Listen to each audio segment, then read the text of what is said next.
Good morning, Stitch Nation. Hey, thank y'all for joining in. And hey, we've got a great show lined up for y'all today. But before we get too deep into the show, I got to say some shout outs to some of the Stitch Nation out there. Hey, we've got Made with Love up in Pennsylvania watching. So good morning. Pamela Barrett in Ohio watching. We have Karen Dickey in Ohio watching. Melissa Hutchins in East Texas. So good morning, Melissa. Renee Bolton down in Florida. Hey, Renee. We have Deb Pumler in South Dakota. Becky Stitches Everything. I like that one. Out in Oklahoma. So good morning. We have Ty Hartford in Arizona. Colleen Moen is watching. And we got Laurie Scott in Wyoming. And Robin Minton in Arkansas. So, hey, good morning, everyone. Thank y'all for joining in. Y'all say hello and good morning to Rockin' Roger this morning. Hey, Roger. Good morning, Stitch Nation. Good morning, Blaine. How you doing today? I am fantastic. Can't tell you how good I am. I bet. Guess why I'm so good, Roger? Blaine, tell them about Watergate. Watergate? That is so funny that you just said that, because that's why I am so awesome today. I'm just fired up, man. So y'all want to know about Watergate? And we're not talking about the Watergate way back in the day in the 60s or late 60s or 70s, whenever that was, when Nixon. We're not talking about that Watergate. That was a Watergate hotel, remember? Yes, I do remember. This is Blaine and Michelle's Watergate. All right. So as y'all know, last Wednesday on the show, we warned y'all we were having thunderstorms, and we thought, man, we may lose electricity, because right before we came on air, our electricity flashed out here, knocked out everything. We had to reboot all the computers and get everything going to get ready for the show. And it also knocked out my office computer, completely crashed it. And so I was dead in the water all last week on my computer. Finally got one going, got it finished up yesterday, a new one. And but let's get to Watergate. So Wednesday we get home, stormed all day, stormed all night Wednesday night, get up Thursday morning, and Michelle comes to me. She goes, Blaine, we have no hot water.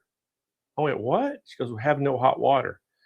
And I said, well, maybe the electricity might have flashed, or whatever happened. I said, could have knocked out, because we have a tankless water heater that runs on gas, and it has to have electricity as well. So I thought maybe it went down there. So I walked down there, and it had an error code on the screen. I'm like, okay, something's going on with it. So I looked at the manual, did the reset, went through the reset, same thing, error code come back up. Did it again, reset, error code. So then I looked up the codes, and it said low gas pressure. And I was like, well, that just makes no sense. Well, unbeknownst to me, Wednesday night, late in the night, or the early Thursday morning, don't know when, all that thunderstorm, lightning struck one of the Liberty gas pipelines or something, and basically busted it open. And so they shut the entire city of Jackson's gas off, the city of Marble Hill, and I think one other little town. We were without gas. So without gas, we couldn't use our oven, our cooktop, no hot water, and they did not get it restored until yesterday. So needless to say, I had Watergate going on, because I was having to take cold showers. And when I say cold, I don't know if any of y'all out there do that cold plunge. Does anybody do the cold plunge? If you do, you're crazy. I'm telling you, Roger, I've seen these people like Joe Rogan talk about the cold plunge and how they're insane. I'm telling you, that water was like taking water out of the refrigerator cold and pouring. It was the most miserable, painful thing I think I've ever experienced. Like, I'd have to jump in, get wet, soap up, jump in, rinse. It was terrible.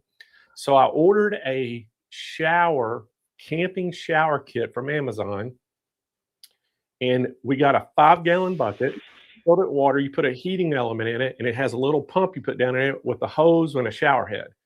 So Thank you, Amazon. at least, starting Sunday, I think it was Sunday, it came in. So Sunday we were able to take a hot shower, or I shouldn't say warm shower. And then Monday morning, we were able to take in I think yesterday morning, we were able to take with that. But last night we had hot water out of the shower and the faucet and everything. So put all that away. So I keep forgetting too. I wanted to. So that's why I feel so good today, because I took just an awesome shower this morning. Nice. So when you don't have but 5 gallons of water, you don't realize how fast 5 gallons of water goes when you're just spraying it on yourself. Yes. It goes extremely fast. And I keep forgetting too, you guys have snow and how cold the water is. Because when you were telling me that story, I was like, oh, cold shower is not too bad. But I'm here in San Diego. Oh yeah. And your cold water is what, like 17 degrees? I don't know what it is. It's not that cold, but it's got to be 50s. I mean, it is. Here's the thing: get a glass of water, put it in the refrigerator, and just let it sit till it gets real, cold. Yeah. And then just go in the shower and just pour it on your head. That's going to give you an example. I'm telling you, it was like ice water. It was so cold. I can't even imagine. If you're out working out or something and doing that, or sitting in a hot tub or something, then got into that kind of water, probably wouldn't be as bad. But waking up and oh my gosh, it was. Well, hey, enough about Watergate. Let's talk about Embroidery Gate, because we have got a ton of stuff, Roger, to talk about today. Not only we got a fantastic show lined up today. And guys, this is going to be a long show today. It's going to go all the way till 12:45 Central Time. So it's going to be 2 hours and 45 minutes. I hope y'all are settled in, got your coffee ready to go, because we got a lot. So I got to talk a little bit about the lineup today. So today we have from Janome, we got Fung coming in. Sam is going to talk all about the Janome MB4. Then we've got Stephanie Young coming in. And Stephanie, I don't know if y'all know her, but I'll introduce y'all to her after Sam. Stephanie's coming in, and she's going to talk all about sublimation printing and how you can tie it into embroidery. And she's going to use the Creo printer. Then we got Sam coming back in, and Sam is going to do a demo on the MB7. So we're going to talk about the MB4 and MB7 from Janome. And then coming after Sam, we have Reen Wilcoxson. And Reen is going to talk about how you can take that sublimation that Stephanie does and incorporate it into your embroidery designs. So, and we have got so many great specials today. So we're going to have specials on both Janome machines, the MB4 and the MB7. We're going to have some specials on Reen's designs. We got some of her Reen designs, and we're going to have specials on the Creo printer today. So some great specials. And Roger, we got a brand new logo we need to share with everybody. Show them, don't we? This is our new logo for y'all, Stitched Nation. Look at that. And I don't know if y'all can see it, but when it's on a big screen, you can actually see it looks like it's been stitched out. And Dawn Chase from Creative Applique, she is digitizing this for us. She's out of town right now. She goes, as soon as I get back, I'm going to digitize it for you, send you the files, and we're going to stitch this out. And this is going to be part of the swag giveaways as well. So we'll have 3 different logos now that we're going to use to give stuff away. And this is pretty cool. I tell you, I really like this. Guess who designed that, Roger? You? I did. Yeah. Believe it or not. Wait, maybe Don Chase? What? No, I designed it. I actually was going to send something to you and go, Roger, will you design this? But I knew you were so busy. I was like, I hate to give him something else. Because, y'all, I load Roger up with projects. Oh, my gosh. I'm always like, Roger, can you do this? Can you do this? So anyway, yeah, I did it. And I thought it turned out pretty good. It was simple. But I was like, you know what? Looks pretty decent. So, hey, we're going to go with it. And but that's our new swag design that we're going to put for the Stitch Nation out there. And we want to show them our just awesome giveaway we got today. Yeah, let's do that. Let's show it. Okay. Look at this giveaway. This is one of the giveaways today. This is a ultimate embroidery starter kit, and this thing has 18 of the 5,000 meter spools of the isocord thread.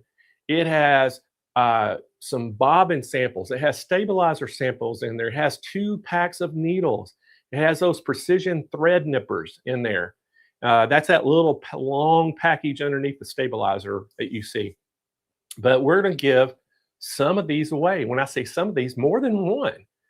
So that is a brand new giveaway. It's a $200 value, probably a little bit more than $200 value, actually, because the thread alone, they're like almost $11 a spool. So if you do the math, this is probably more like a 200 plus, but the stabilizer is just really samples. So you can't really count the stabilizer in there because it's just samples, but still a great giveaway, Roger. I'm pretty fired up about it. Definitely.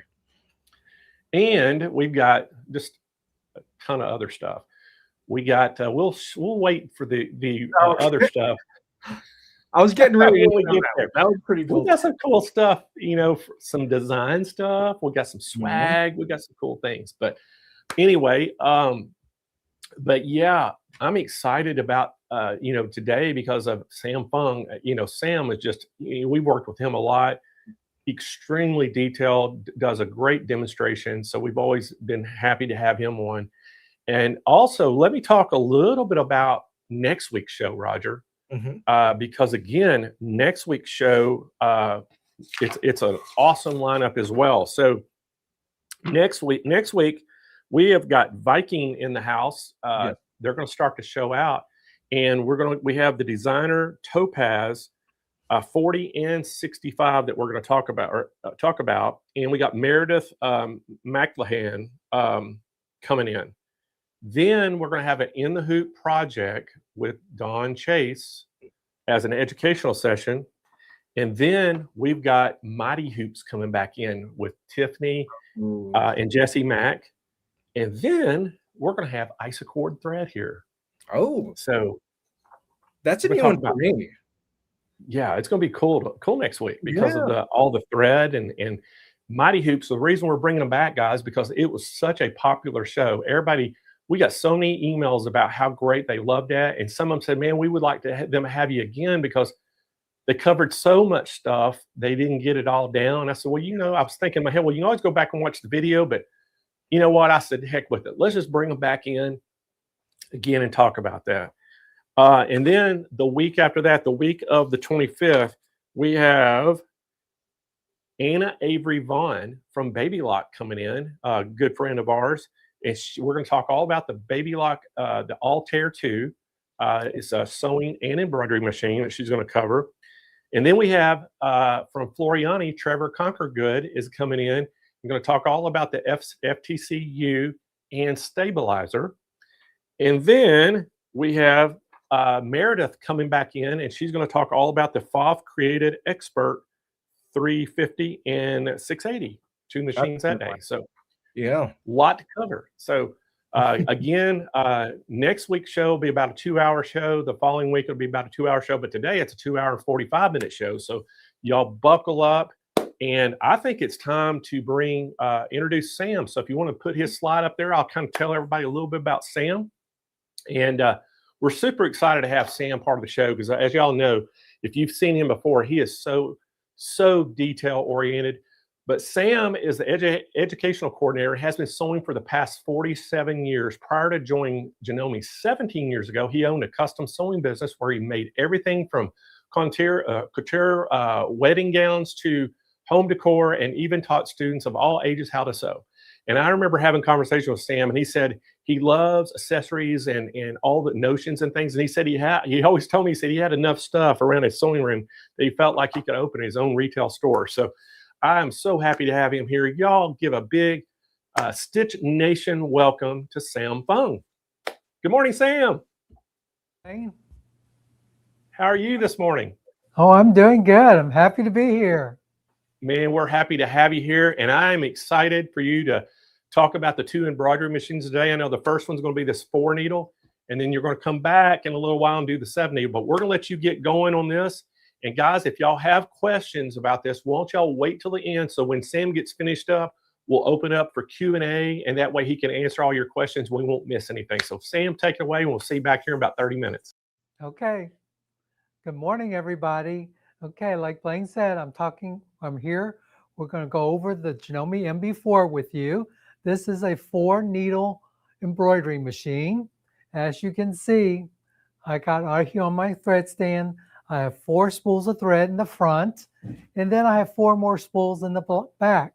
So what that means is I can do 4 colors first, and then I can change my thread color. Now, this is a very simple machine to thread. For those of you who's never used a multi-needle machine or just used a home machine, this is the next step up from a single needle home, machine. So what's so nice about this one is to thread it, you have a spool thread here, comes up here, comes down to my first set of tension disc. From here, there's a path, you go straight down, you have another tension disc right here.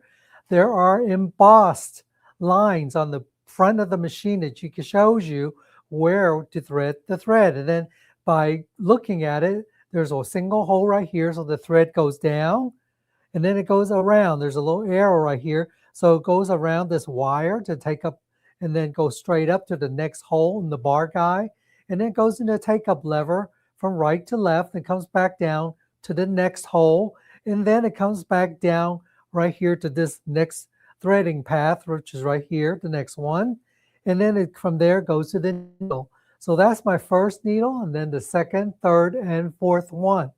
So it is quite easy to thread. And then what's so happen is after you do the 4 color changes, when you need to do the next color change, you can simply snip the thread off here, take the thread from the back, from behind it, tie it off, and pull it through. And then all you have to do is manually thread the needle. So it makes it quite easy. Now, this machine right here comes with 4 different hoops. Let's go over these hoops for you. The largest hoop that comes with it is this hoop right here. It's called the M1 hoop. And this hoop right here is 9.46 by 788. And that's the embroidery hoop size for this hoop. It's a nice big hoop. Next hoop we have is the medium size hoop, which is 5 by 4.3 size hoop, which is this one here. It's our M2 hoop. And then we have our baby hoop right here, which is approximately a 2 by 2 hoop. Now this hoop is great for doing tiny monogrammings, like doing children's onesies and things like that. It's perfect for doing that. Another thing you notice about this machine is we have a very small arm right here. So for those of you who are doing tote bags and things like that, with this part being open, it is very easy for you to slide your bags and stuff into here. Let me show you how easy it is. Now, this hoop, once we get it hooped, it simply just slides into the carriage arm like so, and it locks into position, and we are ready to do our embroidery. It's just that simple, okay? We have a touchscreen right here to bring our designs in.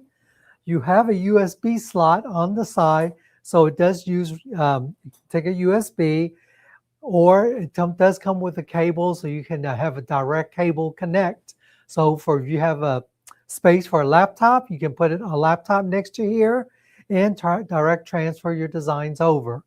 It has 50 built-in embroidery design, but most people using this type of machine is probably going to do it for a business type thing.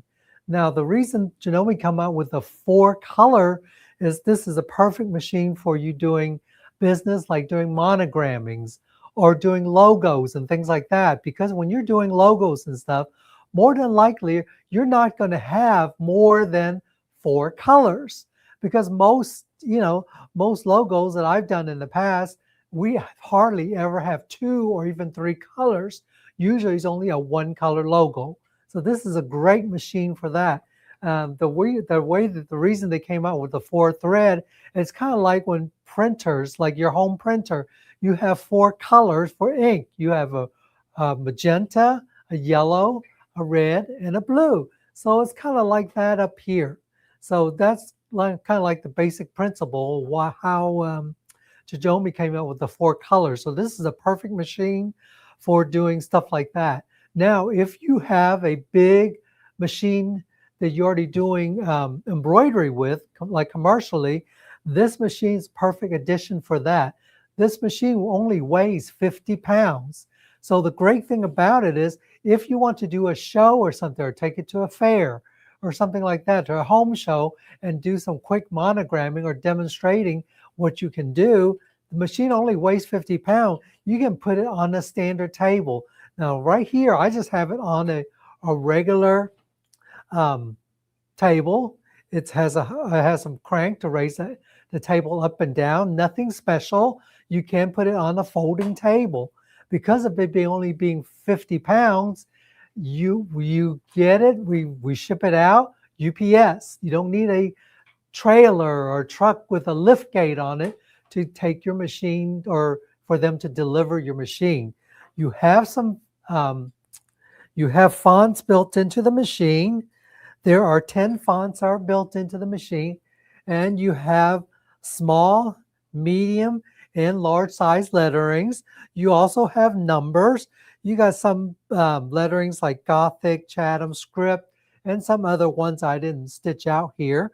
You also have 2 and 3 letter monogrammings built in. So this is a great way for starting out a business doing monogramming or something simple like that. All you have to do is stitch out a simple sample like this, or if you have purchased other fancier monogramming designs, you can stitch it out, have it on a piece of board, set up business, set up shop, at a show or in a mall, anywhere, doing simple embroidery design. So this is a great starter machine for those of you who wants to get into doing a business. Okay, so let's talk about the screen right here. Now, when you turn on the machine, the screen is very easy to use. We have a start-stop button here to run the machine in the front. Let me tighten this up. This screen actually will fold away when you don't need it. You can just put it on the side to fold it off, or you can have it in the front for you when you're standing here and using it. Or if you prefer, this screen, actually, you can take it off. Right here, I'll take it off and show you. Has a bar you can turn on to the side. This has legs on the bottom, just like your keyboard. You can set it on the table for doing work. And I accidentally touched the screen, so I'm just going to click X to X out, and I bring my home back screen back up.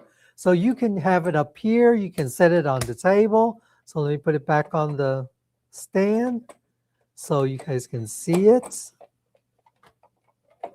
There we go. And I have it back on the stand.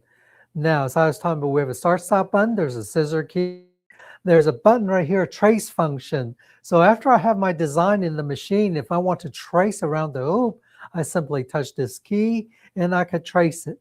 We also have our centering button right here that you can automatically center to the center of the hoop with one touch of a button. We have 4 directional arrows right here in the front of our keypad that will allow us to move or jog our hoop left, right, front, and back. Also buttons here to move my hoop back and move my hoop forward, and bobbin winding. Yes, this machine has a built-in bobbin winder, unlike some of the other commercial machines out there where there's not a bobbin winder. The bobbin winder is actually on the side right here for bobbin winding. So what happens is I have a spool of thread in the back right here that allows me to wind my bobbin while the machine is stitching. So you can be winding a bobbin and embroidering at the same time. So it makes it nice and easy. Now, on this Ready to Sew screen right here, I have a menu key. The menu key allows me to go to my home screen, which this is it.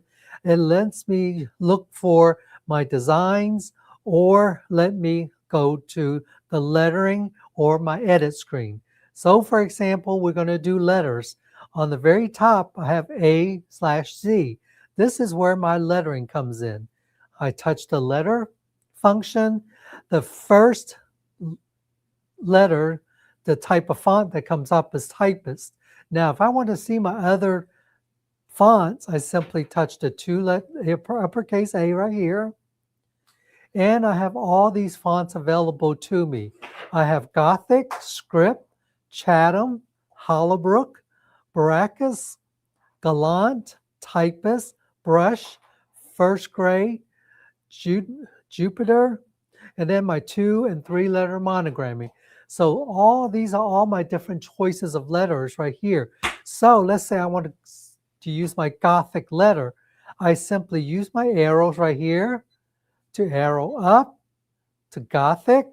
I touch OK.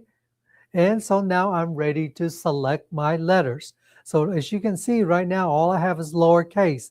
Well, I want to type my name is Sam. So I want to do my first name. So I want to go to uppercase. So let's go to uppercase by touching right here on the side. I select this. The button next to it. All my letters go to uppercase. I can select the S. And then to go to lowercase, simply touch a button.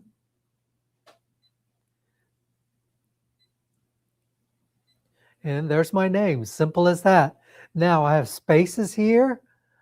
I can put a space here and I can put Janome if I want to, or I can do different things just by touching the screen. I also have other things available to me, like I have page turning key right here. So I can turn the page where I can see my numbers. I have accent markings. There's my accent letters. So you do have a lot of flexibility in this machine. Let's see. Okay, so I'm going back. I have all different things you can type in here. I can also have the letters come into my hoop horizontally or vertically by touching a button right here. And I don't know if you guys see this or not, but on the screen now my letters will show me that my letters right now is coming in vertical. So my letters come in vertical or horizontal. It's up to how I choose it. I have right now by default, this my medium font is selected. If I touch the circle again, it goes to small, the small fonts, or I can have large font. It's just that simple. Let me show you the difference. Here's the small fonts, the medium font, and the large font. Now these are built into the machine. So you can see they're nice, big, professionally digitized letter in the machine. And let's say another thing I can do is, let's say this. You see where this line is right here? This is a cursor. So this would be the letter. If I want to add something right here, like a number, I can just simply touch it and do that. If I make a mistake, it's very simple. All I have to do is touch the arrow to go back, which is this right here, to move my cursor to where the number is highlighted. Once it's highlighted, I can touch the trash can and delete that letter. Or I can move the cursor over some more just by touching the arrow. Okay? If I want to put a space between the letters, what I have to do is go back to the previous page where my spacing key is. I have two different spacer here. Let's say I want to put a big space in between the letter. And you see that? How the space just appeared. So start behind the cursor. So I just inserted the space behind the letter number 1. If I want to leave the number 2 here, 1 and 2 here, I can just space forward. Let me just move the cursor over. And now when I stitch this out, it'll be Sam and then the letter 12. It is just that simple to use. Let's say I want to add a design to it. So I would say, okay. it automatically takes me to the ready to sew screen. And the ready to sew screen shows me there's my name and the letter 12, and it shows me I need to use the M1 hoop, which is this big hoop right here because of the spacing. But I want to add some more stuff to it, like bring a design in. So I'll just come here to menu. In the menu, this says press the corresponding button. I want to go back to my edit screen, touch my edit screen. There's my name, there's my design. I can simply touch this and move it to the center of the hoop. Now to bring a design in, all I have to do is touch menu, touch the flower icon. Since I don't have a USB, I just have designs built in, so I just want to show you for an example. Touch the flower icon, select the design or select this film strip, okay, and bring it in, and it's easy. I just brought in the design. It's just that easy. If I have my design on a USB, what I would do is I would have a USB on the side, press the open file folder, open the folder up, and search for my design and bring it into the screen the same way. Now, the other things I can do is I can come in here, change my hoop size. This is my hoop icon right here. I select the hoop, and you can see I have different letters next to my hoop. The M hoops are the hoops that comes with the machine. The M, if I select the M, as you can see, M1, M2, M3. These are the 3 hoops that comes with this machine. The M1's on there, M2, and M3. These are the standard hoops that comes with the machine. So let's say I want to use some other hoops. The T hoops. The T hoops are the Tajima hoops. There are some Tajima hoops that's available that fits the bracket for this machine. By bracket, let me remove this hoop and show you what I mean. To remove this hoop, I simply push up and slide the hoop out. This is my bracket right here. This is my bracket size. So some of the Tajima hoops will fit our bracket that you can get from your distributor. And they are the Tajima T1, T2, T3, T4, T5, and T6. And they're different shapes to the Tajima hoops. Now, some of the hoops are grayed out. That's because my design is too big for that hoop. So the only one that will fit is the T5. So I select T5, and it's, as you can see, it's a round hoop from Tajima. So Tajima has some hoops that we don't have, and I can still, in the edit screen, I can move the design around to fit into that hoop perfectly, as you can see there. So let's go back to the hoops. Now we have other hoops that are available. S stands for specialty hoops.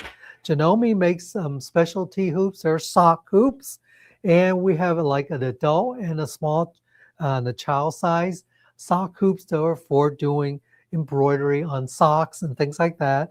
We also make a hat hoop, and it's a flat hat hoop that fits into the frame that you can do hats with it. Okay, so we do have those available for it also. We also have J hoops. J hoops are monogramming hoops. They're a different size hoop which will fit right in the middle. You put a different bracket on, and you're able to do monogramming on shirt pockets, on smaller things where where these hoops would just be too large for it. So let me show you some, like one of the ones is J8. As you can see, this particular hoop is squared up on the top and rounded off on the bottom.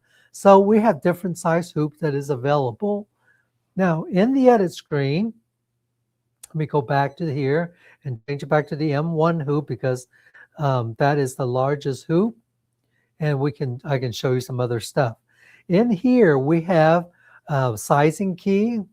It allows me to resize the design 20% in the machine up or down, because 20% I haven't really done anything to design and hurt it. Now, just to let you clarify, when we are resizing designs in the machine, we are not adding or deleting any more stitches. All the machine is doing is stretching the stitches out, both horizontal and vertically. It is evenly stretching it out. So if you're going to enlarge or shrink it down or something, more than likely you will be doing in your digitizing program and not in the machine, okay? But it is there, available there, okay? The next one here, we have a rotation key here. I can rotate the design 90 degrees. Let's say I have my name selected right now. I can rotate it 1 degree at a time. You can see that.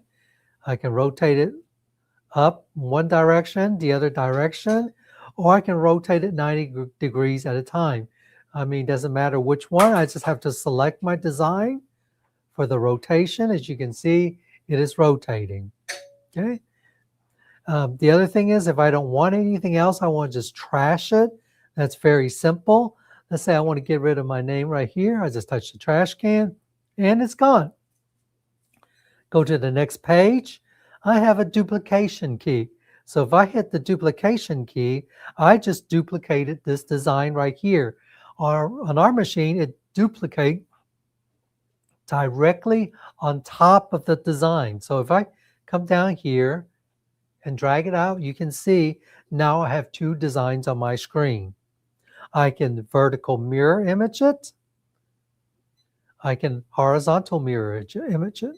So it just depends on which design I want to touch. I can mirror image the design. Just that simple, up or down, duplicate. The next one is an arcing key. It lets me arc my alphabets and letters and things like that, which I can't do on a design.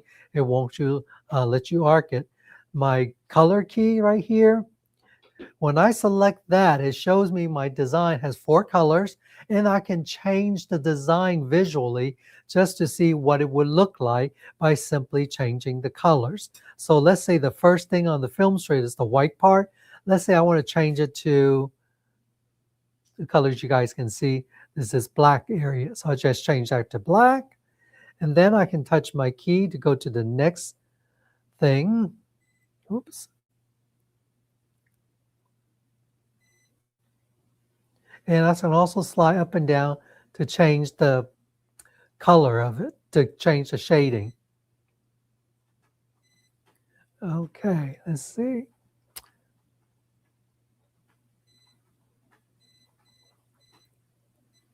There we go. My next, it's hard to see in here. Now the next thing I can change is, I can also change the background color. Right now, the background color is white. If I want to change it to blue, I simply touch blue, touch OK, and it changed my black background color to blue. Going back to the color screen again. If I want to change it back to white, I simply touch the color screen again. And come here and select a white, or I can just slide this down. Let's see here. Just change it to yellow. I can arrow down. Okay. There we go.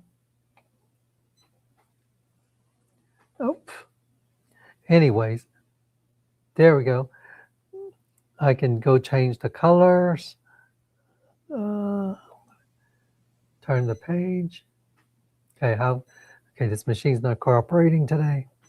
I can change the name, trash the name, X out of here, and let's go on. So there's lots of stuff you can do on this machine. It's quite simple. I can group stuff. I can make the screen, I can have a magnifier here where I can enlarge the screen so I can see the different areas of the screen. Right now I enlarged it once. I can bring it back down. And if I can move stuff around the screen still. If I wanted to, you can see the green line around there, and I can move my stuff around the screen. It's, very simple machine to use. For those of you who have a home machine from Janome, okay, the edit screen works the same way. So I think this is a very easy machine to use. Now on the Ready to Sew screen, it shows me all the colors in the order it's going to stitch out. So I can change my color sequence. Like number 1 is going to be stitching is the blue color. So if I want to change my color sequence, I simply come in here, touch the spool of thread, And let's say right now is stitching is needle number 1 is stitching color number 1. So my needle number 1 is this one, first one right here on the right. Our needles go from right to left, so it's opposite from reading. So my needle number 1 is a tan color. Let's say I want to change it to this bluish, greenish, teal color. I'll just simply touch number 2. And so what will happen is, you can see on my screen, it says number 2. So when it's stitched, it's going to stitch the first color is number 2. The next color is red. Now the red is on number 4. So I need to change it from needle 2 to 4. So I simply touch needle number 4. And now it's going to stitch from needle number 4. Well, first of all, I'm trying to look at this sideways. I got to bring this down right here. This is red. That's needle number 2. I change it to needle number 4. Scoot it down again. This is bright green. Let's say I don't want this part to be green. I want it to be yellow. So I will change it. This is number 3. My needle is correct. I leave it alone. I can come down to the next one. And this one says cocoa brown. So let's say my cocoa brown is on 1. I can change it to needle number 1. Now what happens is, you notice right here next to number 1 is in red. That means after I stitch these 4 colors, the machine will stop, allowing me to change my colors. So it's just that simple. Now I am ready to change the colors. So if I need to change the color, I simply snip these threads, tie these colors off, and pull it through here, and then manually thread my needles, and I'm ready to do it. Now up here, I have what's called a thread release, a tension release. I cannot start the machine, start my embroidery when this is pulled back. So I'll show you. Just let's say I'm going to start. When I hit the start button, the machine won't let me do it because it knows. Okay, it just moved to the needle position. I'm going to hit that. It tells me close tension release lever. So now I can actually start stitching. So I don't have fabric here, so I can't stitch. But this is how easy it is to cycle through the different colors of the machine. Okay. I only have a couple of minutes left on this machine. If anybody has any question, I'll be more than happy to talk about it. When I come back later and we talk about the MB7, I can show you some of the optional accessories that goes with our 7 needle machine also. Does anybody have any questions? Yeah, let's see, Sam. So if y'all have a question, go ahead and put it in the chat right now so Roger can see it. He can put it on the screen for us. Sam, great job, Sam. And you know something I really like about this 4 needle? You know, I know it weighs about 45 pounds outside the box. I think its shipping weight's like a little over 50. But 45 pounds, that is extremely lightweight for a multi-needle machine. And that's something, if you wanted to take it to a flea market and do, you know, shirts and things, and you know, it'd be so easy to do, wouldn't it? Yes, it would be too. You can even set up a booth at a quilt show and make quilt labels for people. All right, so one of the questions, it says, does this machine do caps? Yes, we have a flat cap hoop that you can get for it. If it's a structured cap, it's a little harder to do on a, you know, what we call a flat frame, but it'll be a little harder to do with a structured hat. But with those little unstructured hats, man, you can do them all day long on this and do a great job. So it says, are you able to use other hoops or just the ones that come with the machine? No, you can use some of the Tajima hoops, and we have specialty hoops, sock hoops, the monogramming hoops. They're available too. Okay.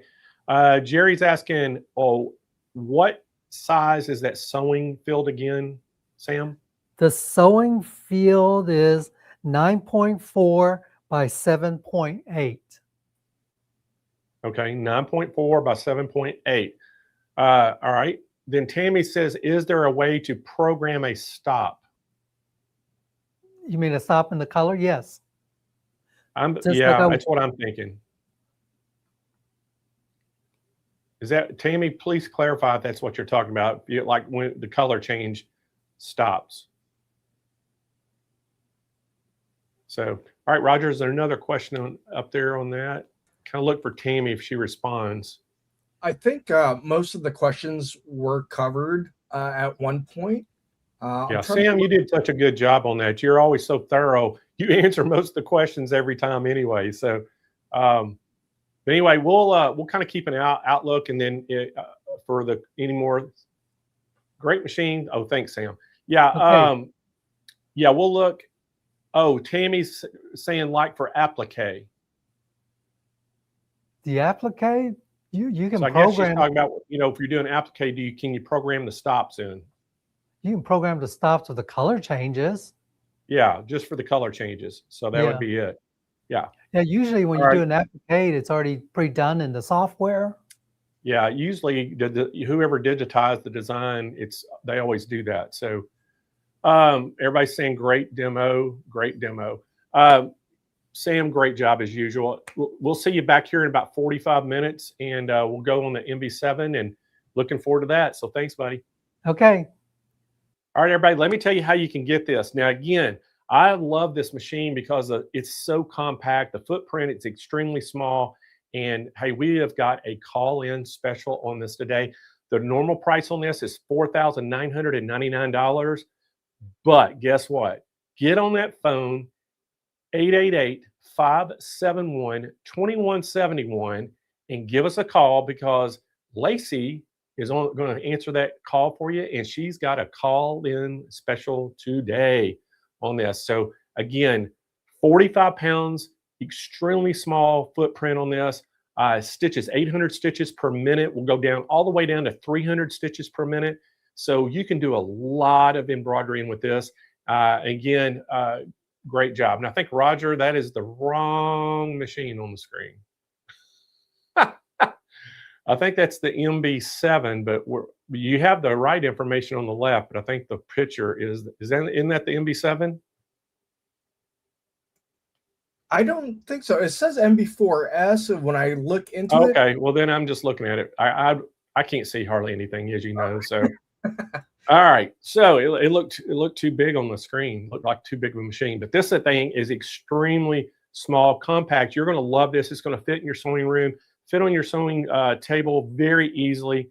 Doesn't take up much room. So, y'all, we do have some financing available. Get on that phone. Give Lacey a call right now, 888-571-2171. If you want to just kind of read a little bit more about it, look at it on our website. Go to the siistore.com. In the search bar, just type in Janome MB4. Boom, it'll pop up for you.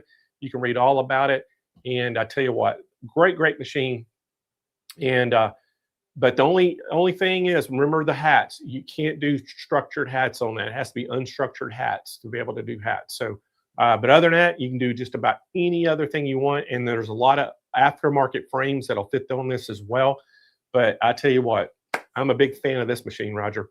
All right, we're going to move on, Roger. And guess who's up next, y'all? We got an educational session, and we are going to talk all about some sublimation printing. And we have Stephanie Young coming up. Now, Stephanie is the craft and reseller coordinator at Caesar North America. With decades of experience in the industry, having extensive knowledge of both embroidery and sublimation, she brings a unique perspective to crafting with her heat transfer vinyl. Stephanie is also a lead instructor for Romeo and Juliet trainer certifications, providing valuable insights into both high-definition cutters. Known for her out-of-the-box style of crafting, Stephanie is a go-to expert for combining different decorative techniques with Caesar materials. And I've worked with Stephanie a few times before, and I tell you what, this is awesome. So y'all give a big Stitch Nation welcome to Stephanie Young. Hey, Stephanie. Hey there. So guess what? What? One thing's changed on my bio. Tell me. I'm not at Caesar. You know what? I am now doing full-time traveling and doing just this, what we're going to do today. So I am so We talked about that too, didn't we? And it's so funny watching. MB4 was the first embroidery machine that I had. So I have a fondness for that machine, and actually, some of the things that I'm showing today was how I could afford my multi-needle. So I love, you can tell, I love multimedia. I I think you love do. getting to show it. You can see I've upgraded printer from when I first started. This is the 1000. When I started, it was the Sawgrass 400. So I have moved up a little bit with my printer. We know the Sawgrass pretty well too. So we sell both the Creo and the Sawgrass. And I tell you what, Stephanie, you're just a wealth of knowledge. So I'm not going to get on here and stay on here. I want to get you going because you got so much to share today. And I love the idea of what you're going to do is just going to incorporate right into what Reen's going to do after Sam's next demo. But it's going to be awesome. So everybody make sure y'all stick around today. But, you know, Stephanie, take it away. Thanks much. So hello, everybody. Like he said, I'm Stephanie Young. So Stephanie Says, and I am very blessed to get to travel to different conventions and dealers and talk about all the things. So those of you who are watching, I see some names that I recognize, which is wonderful to warm my heart to see some friendly names and faces behind it. And if we've not met, hey, hello, and you'll become a friend very soon. So some of you may have a sublimation printer, you have embroidery, you have cutting machines. What I really, really enjoy doing is bringing those all together because we buy them, but then we kind of get stuck sometimes just using them one way. So I'm going to kind of go backwards just a little bit and kind of talk about the history of sublimation because some of you watching may have never heard of the word sublimation. So we're going to go backwards just so I can educate you so that when you do get ready to buy, and you will be ready to buy, then you kind of know some of the background behind it. And any comments, I'll try to kind of catch up and because it's hard for me to talk and see. So if you have a question, even, you know, Blaine, somebody can help me out with that one. Now, sublimation. For a lot of you, you probably think it's pretty new to the market. Probably, you know, 3 or 4 years, we've really been seeing sublimation. And some people think it's for tumblers. And that's about all they know about it. You see tumblers with graphics on it. Well, it's not. So I got my first printer, I'm going to say in 2015, 16. So 10 years ago. So I've had mine a hot minute. And guess what? At that point, sublimation had still been around a very long time. Right now, sublimation has been out for about 79 years. So they're probably getting ready to hit their 80th. So 80 years, sublimation has been on the market. It just wasn't affordable for us home crafters. The first printers were ginormous printers and, you know, took up a whole room to be able to get all the ink in there. So sublimation is really, it's a cool science. It's going to print, and I've got a piece of paper right here where I printed something. So here is just a piece of paper, and I have some different designs. So this is a solid. So when this gets heat pressed to another material, it is going to gas, and then it's going to go into that other material. So just, I was talking about coffee, you know, tumblers. So this is a coffee mug, and you can see that it's black, but this part is white. Why is it white? Why is it not black? Well, if I printed and pressed onto it black, you couldn't see it, right? Just like if you type a letter and put black paper into your inkjet, you can't read it. So it has to have a light background. Either, you know, it doesn't have to be white, but it has to be a pale background so that that ink can show through. So here is that reason. So this is just white. And so I could take a design, wrap it, and put it in a press. So when I do that, that vapor, like I said, it becomes a gas, and then it goes down into this. This has a polyester coating. It has to be a very high content of polyester. That's the one caveat with sublimation. You have to have a polyester. So I kind of explained it like this. If you have 100% polyester, 100% of that color is going to show up. If you have a 50-50 blend, like a t-shirt, 50% cotton, 50% polyester, so you know how that would work. It's going to go into that polyester and lock in, and the color is inside of it. It doesn't lay on top of it like a vinyl does. It's not going to lay on top of it like a DTF. It's not going to lay on top of it like a lot of the other types of things that we have. It's going to go inside of that polyester. So here is, I'll show you how I first purchased my MB4. This was a cell phone case. I have it. So it looked like this. So it's a cell phone. And when you purchased it, this would come off. It becomes white. And then you would press your design into it. And then I'm going to peel this off so you can see. This one is very old. When, like I said, I think I had an iPhone, I'm going to say a 6 or a 7. That's how long ago. And then this is an adhesive. So after I press the image of, you know, you and your loved one, your daughter's wedding, your grandkids, your dog, whatever it was, and I would press it and then it would stick onto this, and that would be your phone case. So that's, you know, that's how I first was able to buy my multi-needle, is just by selling. I sold 3 items at a craft fair.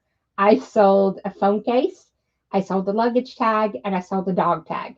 3 items. Like I said, it was 10 years ago. Everybody has a phone and everybody has a picture in it. So they would just email or send me that photo. I would pull it up, I would press it, and I would give, you know, sell that. And it was great for the first few hours. And then I was like, come back in 10 minutes, come back in an hour, come back tomorrow. I'll you know, it got crazy. In the first day, I paid for my printer. And like I said, at that time, I had an SG400. Then later, I upgraded to a bigger printer. I love Sawgrass because it was the very first plug and play.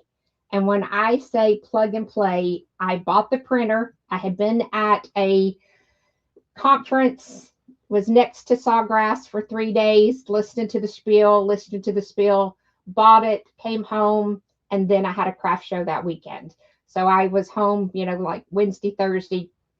I plugged it in, downloaded the software, and was instantly ready to get started. Their software, like any software, it has a little bit of a learning curve, just like our embroidery software, just like our cutter software. They all have a little bit of a curve to it. But what I loved is that they had templates built in. So this would have been a template that I would have picked, just drop my picture into it, and I know it will fit. So I really, really love being able to incorporate different things. So we talked about that polyester, how it has to have that polyester to marry into it.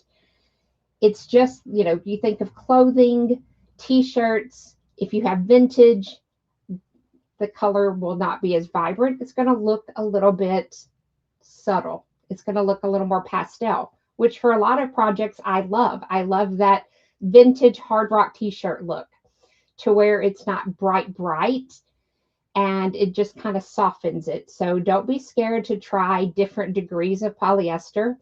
You will find that you will start going through labels. When you are shopping, you're going to touch things.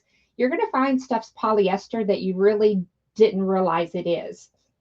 There are linens that look very linen-y. Sure, that's not a word, but it has a very high, if not 100% polyester. So many times we think about polyester being, you know, our grandma's leisure suits, but polyester has come a really, really long way.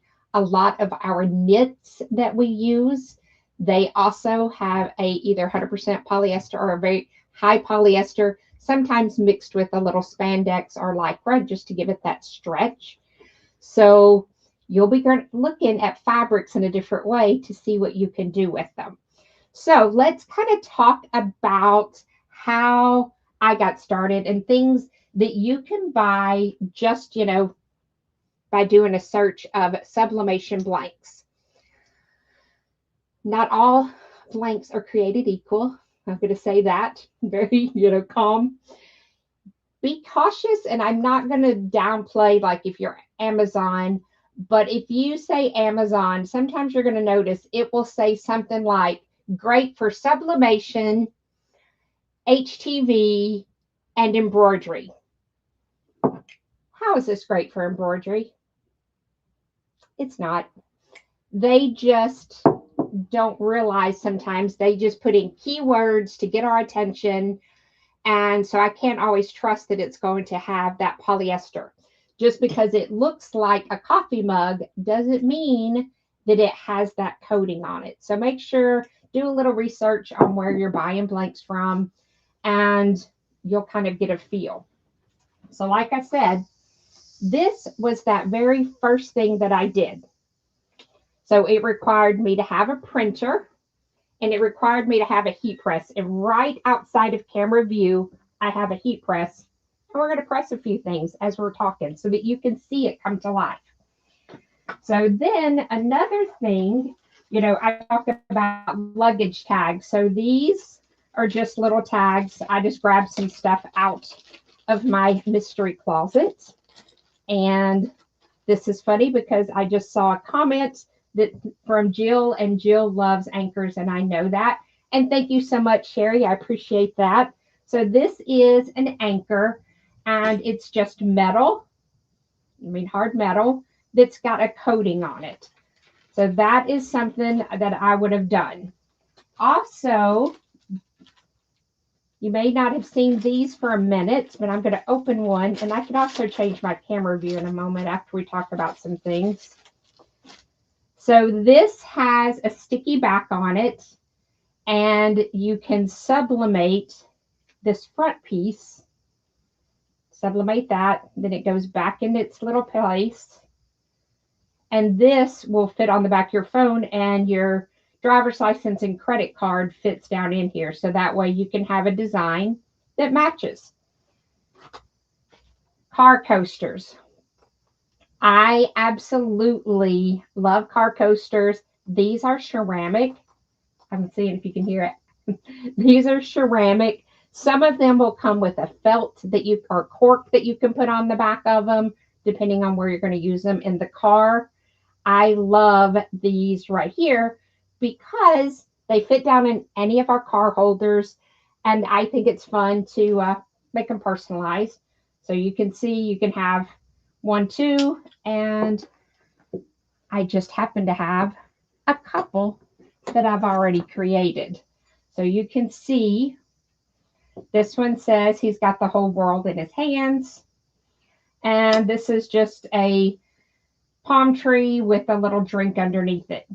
So that way you really can see how you can personalize it. And on just a sheet of paper, let me grab a sheet of paper here. Where is it? Think how many of those designs you could get on just a single sheet of paper. So you can make a whole lot of car coasters on one sheet of paper. And it's really fun coming up with those unique sayings. Some of mine are a little sarcastic because those that know me know that I am. But that is a way that you can, sell them, put them on. I use little sticky dots, put them on a piece of cardboard that I've created, have a little plastic sleeve over it, sell them. Even if you're not selling things, it's a great little extra gift. So, first car, you could have, be safe, put something, family sayings on there, so many things that you could personalize for that very first car. Eek, I hope you know where the brake is. Any of those things that you wanted to put on it, great to give as graduation gifts. You can put where they're going to schools, all the different things on it. But it's endless, right? Just like that's why we love personalizing things, because it's endless. I know, there we go. We might have to work on that. So one of the things that we frequently have in our stash, they're white You probably thought it was cotton, if I know, but it's not. It's polyester. So here is where I wrote just sublimation, and that is where I keep some of these things so that when I go to talk about them, they're all here together. Just like having all of these fun things. And I'm putting it back. For once, I'm putting stuff away. This is one of my new favorite things. And I always have new favorite things. These are, it's a hard felt. So it's a felt. It's got a little hole in it. Let me knock out the hole so that you can see it. Has a little hole. It comes with a little elastic string. Guess what it is? Guess. It's an air freshener. So I love using these. And again, sometimes those snarky, funny things. But what a way to kind of bring packages together. A lot of times we're like, you know, I want to put just a little something extra. Or maybe we're just sending a card. And yes, I still mail cards out. Shocker, I know, in this day and age. But I love that you could add and put your little fragrance, or you can let them put their favorite fragrance in. So another way to use those. And I bought these, and I bought them as a sheet, and then you could sublimate. But I'm going to show you how you can make some and not even have to order them. So let me move that aside. So this is, can you tell that it's a puzzle? It's a puzzle. Puzzles to me are so fun because you can do, you know, family vacation pictures. I've done promposals with it. And then when the girl puts it together, it asks, will they go to prom with them? A lot of things that you can create. And like I said, everybody has a phone and everybody has a picture that they want on something. So this is a great way. My girlfriends and I do a girls trip. So I did one of our girl trip pictures, scenery, and then I printed it and put it on a little gift box and then put the pieces in, and then they put it together. So that is another way to be able to use that sublimation. I'm going to slide that out of the way. Thank you so much. We are going to talk about jacket because I do love my jackets, and you'll find out I have a couple over to the side and I do love them. So thank you very, very much for that. Guess what they make? Look at this. All it is, it's a white iPhone, or it's a white, for me, it's for my Apple Watch. But you can buy watch and just print them, print on it. So let's talk about printing and talk about some of the things. I'm going to print something for you so that you can see this in action. Let's see. I'm going to just kind of go basic. Let me grab my scissors, which most of you know I lose these all the time. So I have got several things that I have printed and got ready. This is an argyle. I just used it in another project the other day. So I'm just going to cut this.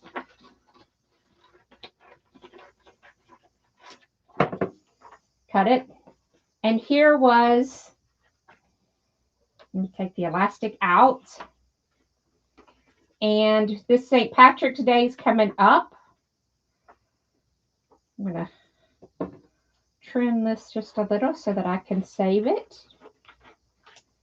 So I have, this is my blank and this is my print. And so it's going to go down like this into my heat press. But lean in because I'm going to tell you something.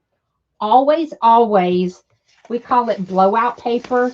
So I just have a stack of copy paper always beside my heat press, or I have a roll of butcher paper. I'm going to show you, I make either, if it's small enough, this is just like a little sandwich. I do not want my ink, this is ink, to go to the bottom of my heat press or to the top of my heat press, because I don't want to be pressing another project later and this mysteriously show up. And that is what we call ghosting. So it just kind of shows up from another project, and it's not fun. So let me see. I'm going to change my camera view here. I hope. And that would be right here. So you can see, I'll kind of show you. There's my sandwich. My heat press is 400 degrees for 60 seconds. So another, if you're used to doing HTV, then you're used to, you can do 10 seconds at, 305 degrees. So the first time you press something for a minute at 400, it feels like you're going to burn your house down. You're not. It's just something we're not used to. So is sublimation dishwasher? Yes, because again, it's going inside that coating. So I have shirts that I did 10 years ago. They're faded because I've washed them just like they would have if it didn't have anything on it. But again, it goes inside of that polyester coating. And I have some other things that we're going to press, and that'll kind of come to life a little bit more for you. But we're going to we have just a few seconds left, and you'll hear it. Now, we've done that for a minute at 400 degrees. Guess what? It's hot. I do have gloves that I use, but they're hot pink. They're a little bit bulky for today. I'm being very careful. So now I'm going to undo my sandwich so you can see.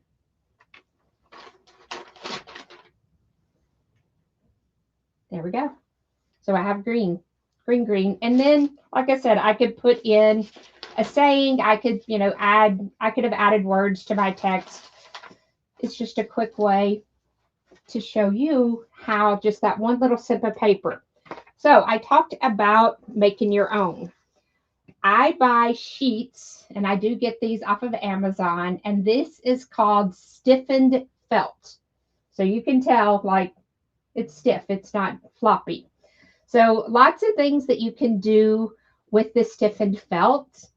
So I just showed you one, right? We could make our air fresheners and cut our own. You could cut different shapes. You can cut this with your cutter. Another fun thing to do is if you have cookie cutters, you can either trace around them, to put them, or you can take the cookie cutter and just take your Sharpie and draw on the bottom of the edge and then just put it down, and it'll stamp it, and then you know where to cut. So lots of these things you can do with them. So let's see, I have a couple things here. I'm going to go with, this is a sheet of flamingos and palm trees. So what am I going to put down first, everybody?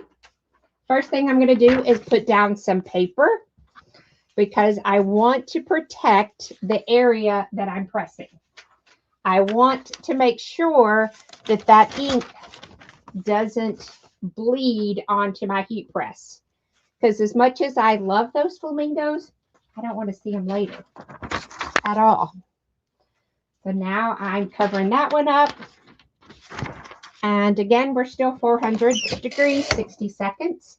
I will let that go, and I will move this. So while that's doing, let me show you some of the things. So in the comments a minute ago, I saw Embroidery Garden was watching. So hey, Reen.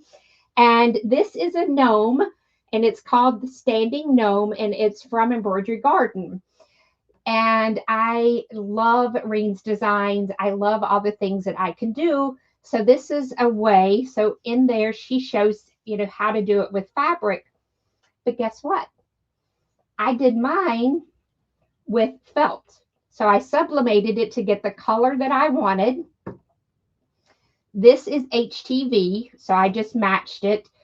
And that way, it was a way to take an embroidery project, and then I can create my own custom fabric. So that's one of the things that I absolutely love about sublimation, is because sometimes you have an idea of what you want, but sometimes you can't find that fabric.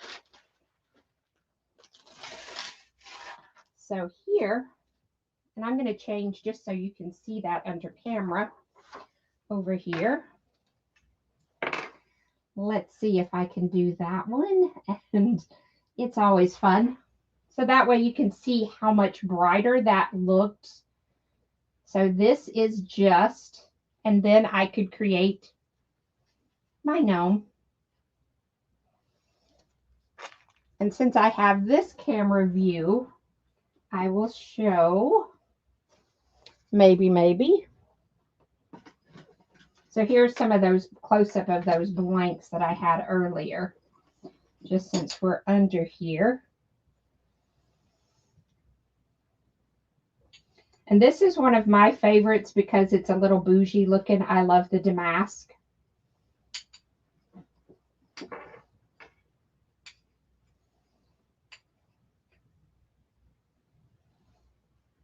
And like I said, there is watch band, so easy things to do there. And here's more of a close-up showing you what it would look like. So this was that phone case, and then it would, you peel this up, that's glue, and then that would stick down. So that's how that works. Because sometimes people don't understand when I'm saying phone case, they wonder, but this is flat and goes into the heat press, and then that. So endless things. Yes, you're correct. Endless things that you can do with it. And so we just made our own little air fresheners, and we could cut those into cute shapes. We could even cut it into a palm tree and then have that dangling in our car. Or we could create and embroider with it. Now I'll show you another. Let's go pop back to me here. And another thing that I enjoy, I love applique.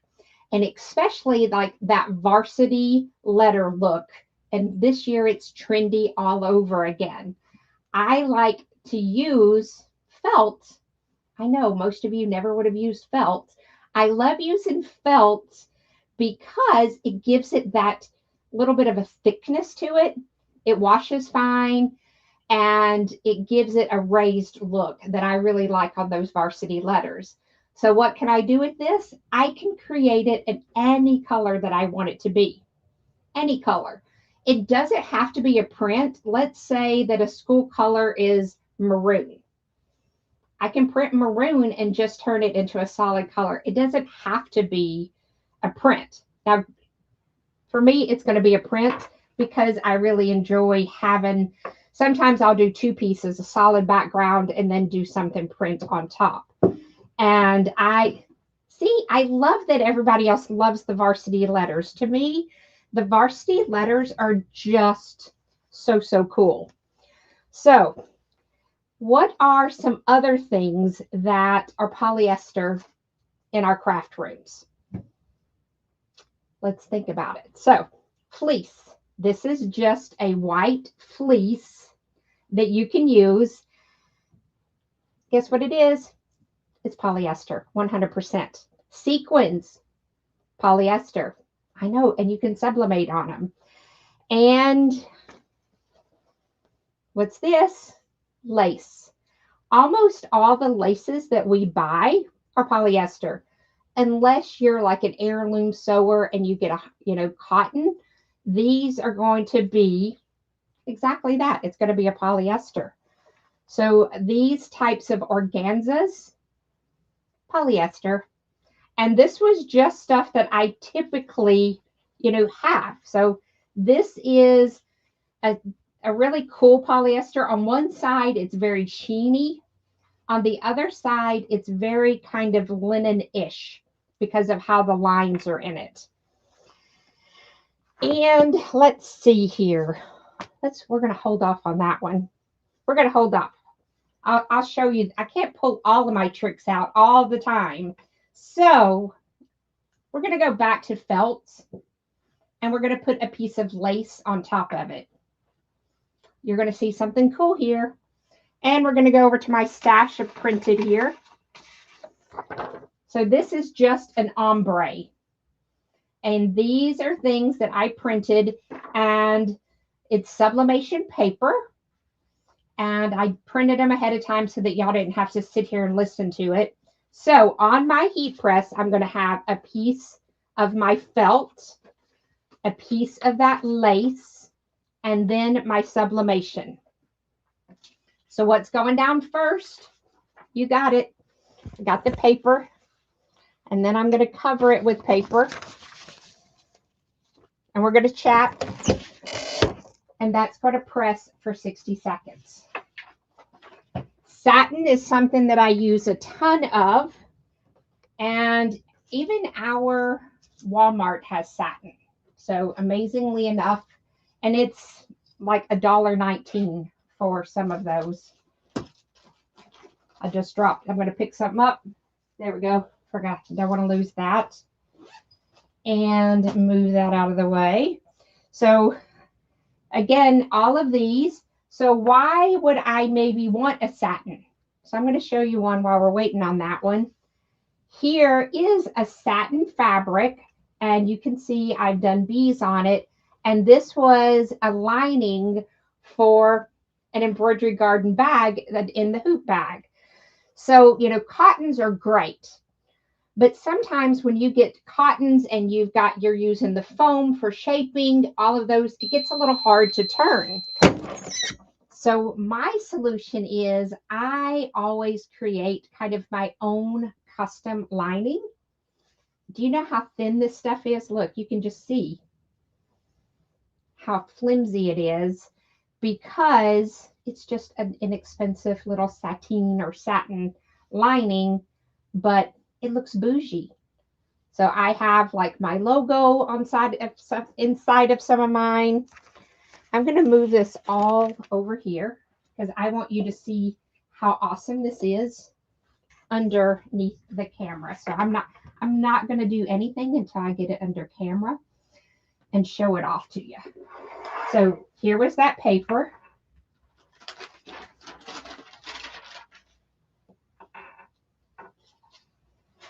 So there is that ombre. Trying to get the best view there. There we go. Now, remember it was lace. Are you ready for this? Because I almost feel like we need a drum roll and pick that lace up. So now I have an ombre lace, and then underneath I've created a new color scheme and fabric by putting that lace on top of it. So now I have two for the price of one to be able to use that for sewing, for embroidery, for my gnome, for all of the things, just because I have lace and I put something underneath it to catch that color. So those are some definite ways that you can see and use all of those things. Somebody asked me, do I throw these away? Yes, unfortunately I do, because I can't afford to let that ink get on something. Every now and then I'll create a stack of them, and I will use that for scrap paper to write on, but I don't keep it in here because I don't want to accidentally grab a sheet. It looks like there's nothing on it, but there could be something on it. So, oh my goodness, my time is growing short, ladies and gentlemen. And so let me talk about my jackets. So also another thing that you can heat press on is vinyls. So HTV vinyls. Blaine did say that I used to be the coordinator for Caesar, and I had worked with Caesar for many, many years. Love all of their products. So this is glitter HTV. So it has a carrier sheet on it.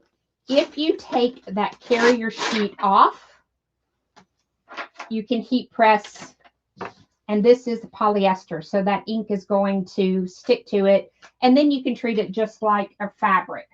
And I will show you an example of that. Maybe. Okay, my jacket. My jacket has it somewhere. Okay, see this? That's that same pattern that I just printed earlier. So that was glitter and then I appliqued with it. So that kind of shows you. So this back of this jacket, this is some artwork that I own. And so this was white glitter that I sublimated on. This is glitter that it's green, gold, and it was glitter, and then I just embroidered it on top of it. This is applique with embroidery, and you can tell there's a piece of vinyl underneath that. So lots of different ways to use our embroidery machines. If you have a cutter, I've used it for cutters.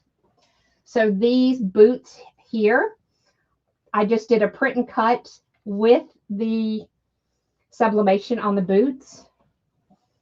So that way you can kind of see.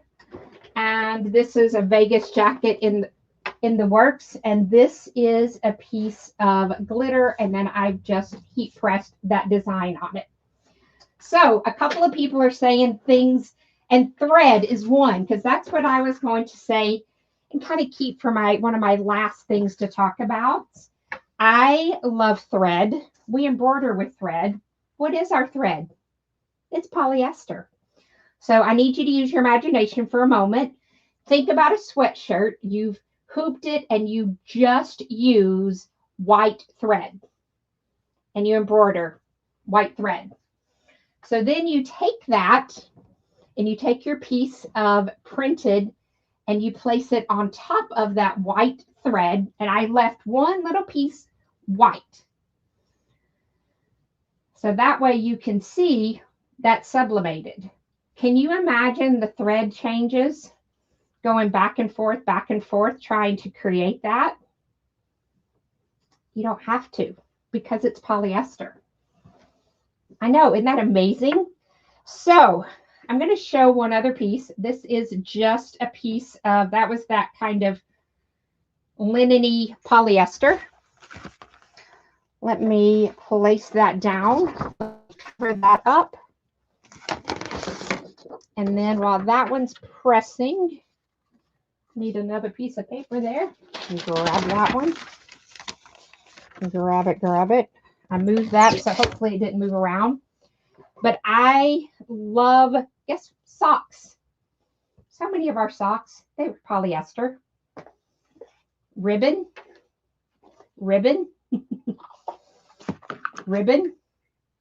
Polyester. So think about cheer bows, little grandbaby bows, your little kids' bows, all of those things. I even use in bows for accents. It's just one more way to use it. So last night I do a live on my channel every Tuesday night. And so last night I made freestanding lace, and it's going to be the cuff of a denim jacket. And I was showing how easy it was to create our own lace. So this is a freestanding lace that I had done. And remember that ombre that you saw just a minute ago? I just ombre'd it. So I just sublimated it. So yet another way that we can use those things so easily, so quickly, and create other items with it. So I'm going to press this one because I am right at my end mark. So this one I might need, hey, Blaine, maybe I could pass this over to you. And then you can pass it over to Reen, because I think she might need this. That's going to be probably pretty cool. So did you learn anything? I always learn something. I'm telling you, I'm blown away by those jean jackets. Thank you. And like I said, I have several, and I have a very sad story. I never shipped my samples. I was doing an event in Miami, and then I was teaching on a cruise. So I shipped some things. 9 of my jackets, 2 dresses, 1 gnome, and 2 purses vanished. So they have been lost for a year now. So I keep hoping someday they're going to show up. But that was, I'm going to have to recreate some now. Yeah, somebody's wearing your jacket. Somebody's wearing my jackets. Somebody, You know and what? I didn't even think about something you did. And I'm sure if y'all were blown away like I was, put it in the comments right now about the ribbon. And I never, and even the major things was the embroidery. I never thought about just doing a complete white and then doing a heat transfer from the printer over it and making it any color. That's pretty awesome to think about. And to me, I think sometimes we do get stuck like it has to be a print. But I was working on a project and I needed a blush pink. I had no blush pink in my house. I did not have time. I live in a small town. The closest store for me is an hour away. So I just printed sheets of some pink, and so I got just the color I wanted, and then I could use that. And that was one of the reasons why I love kind of incorporating those, because sometimes we don't have what we want and we don't want to stop being creative to run to the store to find that right color. And when you really need that right color, can you ever find it? No, you don't. So thank you everybody for all the wonderful comments. We have lots of great demos coming up for the rest of the day. So I can't wait to kick back and be a watcher now that my part is over. Well, I'm going to have to talk to you about one of them jean jackets. That'd make a really good gift. I can do it. You've got my number. Well, hey, speaking of that, tell everybody your channel so they can go and check out your live on Tuesday nights. I would love for you to share that, how they can get in contact with you. Very good. So mine is very easy. It's S-O, Stephanie Says, because I say a lot. We all know. So Stephanie Says. You can find me Facebook, Instagram, TikTok, and I now have my own YouTube channel. And I am there on Tuesday nights at 6:30. That's awesome. That's awesome. Y'all make sure y'all go check Stephanie's YouTube live out on Tuesday nights. You said it was at 6:30. Is that what? 6:30 Central Time. Central. Okay. 6:30. I'm a Central girl. 6:30 p.m. Central. Y'all go check out Stephanie on her YouTube. Man, great demonstration. We got to have you back again and do a little bit more time and do some more stuff. This was awesome. Thank you. I enjoyed being here. Bye, everybody. Hope y'all have a great day. See you later. Bye-bye. All right, everybody. Fantastic job by Stephanie. So let's show you this Creo printer. Now, if you wanted to do some things like she just did, this is it for you. Now, normally this printer, we sell it for $64.99. It's a total value package of $73.42 because today what we did is we combined all this in. Now, one thing you're going to have to do, the price is the price we have there, $54.95, but you have to call in to get the package because package is not just like that on the website. We put this special package together. We're giving you that the printer. You're getting all the paper and stuff with it. You're getting the software. Great package for this. So make sure if you are interested in doing some of the things that Stephanie did, again, so many things. I mean, I was blown away by the embroidery. Actually, that was the coolest thing. Do the white embroidery, and then you could even do variegated colors and make it whatever you wanted and print it right onto the thread. That was just brilliant to me. But anyway, $54.95. This is a fantastic price. We do have financing available. Get on that phone right now, 888-571-2171. Get Lacey a call, and she can answer questions for you as well. But man, I tell you what, if you wanted to do some great things, and Reen coming up after Sam, she's going to incorporate some of the things that Stephanie just did and show y'all. But I got to show you something that we did. So y'all know the logo that we've been using on all of our swag. Well, this is a heat transfer that was made on the Creo that you just saw, that Creo printer.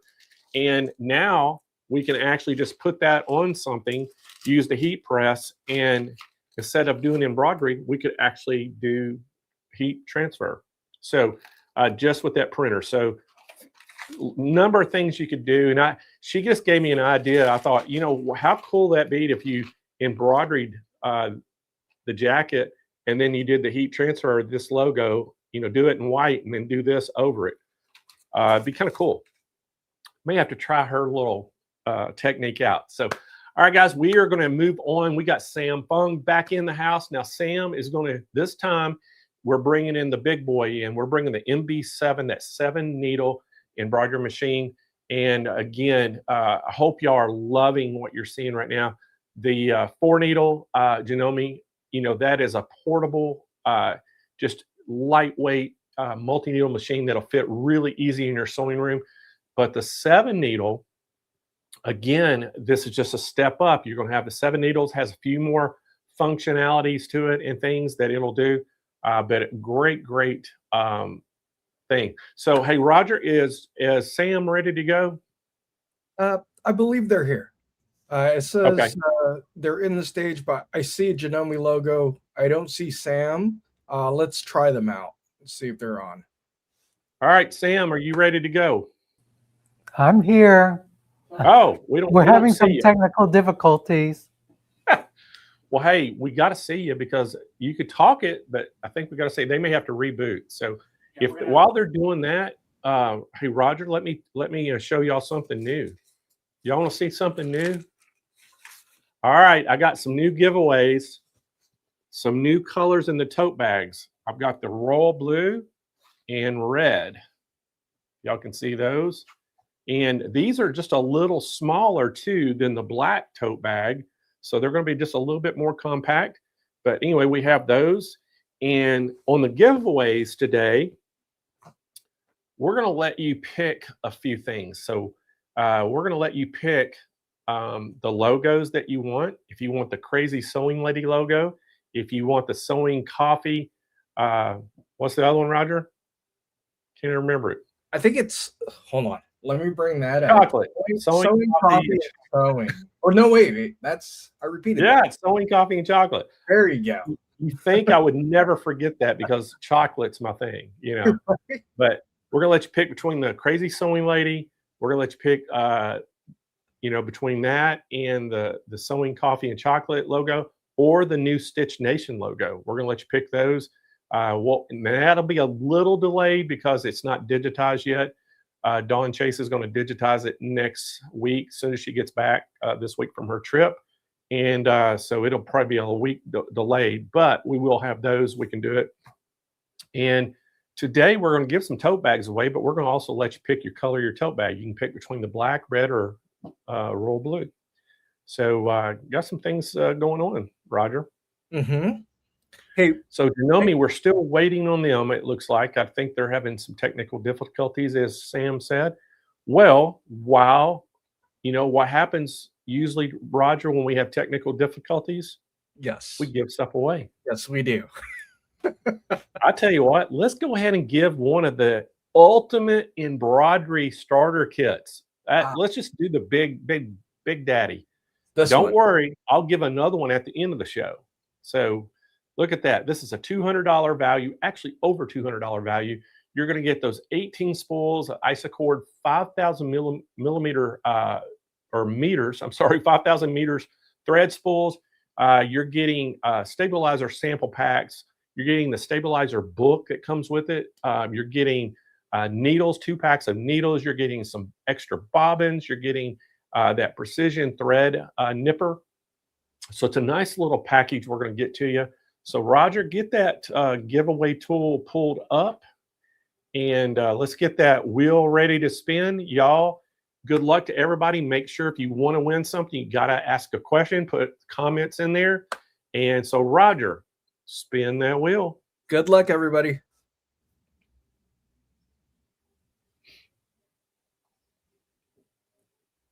The winner is Sandra Cummings. Congratulations, Sandra. Sandra, congratulations. Sandra is watching it from YouTube today. So Sandra, you have 30 days to claim the prize. And here's the drill. You have to send us an email to info@stitchitintl.com and give us your full name, shipping address. We can't ship to P.O. boxes, so make sure your physical address, shipping address, all that information. Email it to us, and when we get that in, we will get your embroidery starter kit sent out. So, Roger, I don't see Sam, so I guess we're going to have to keep giving stuff away. Oh, there's Sam. Okay. All right. Well, Sam is in the house. So, guys, let's go ahead and bring Sam in. Oops. Sorry, Blaine. Roger's figuring it out. We'll get there. There he is. Well, welcome back to the show, Sam. And I know we got the 7 needle, so I'm going to let you take it away, and we'll see you back here in 30 minutes. Okay. Okay, here we are with the Janome MB7. It's a 7 needle. As you notice, it almost looks pretty much like a 4 needle. The only difference is it has 3 more needles. Other than that, not that much have changed. What has changed is the way that we have the thread machine now. So instead of threading 4 for 4 needles, we have 7 needles. So now when we thread it, we're threading like needle number 1, number 2, number 3, and then the back for number 4, 5, 6, and 7. So that's the only difference on this machine between the 4 needle and the 7 needle. We have the same 3 hoops, like the 4 needle. The standard hoop is the small hoop right here, the 2x2.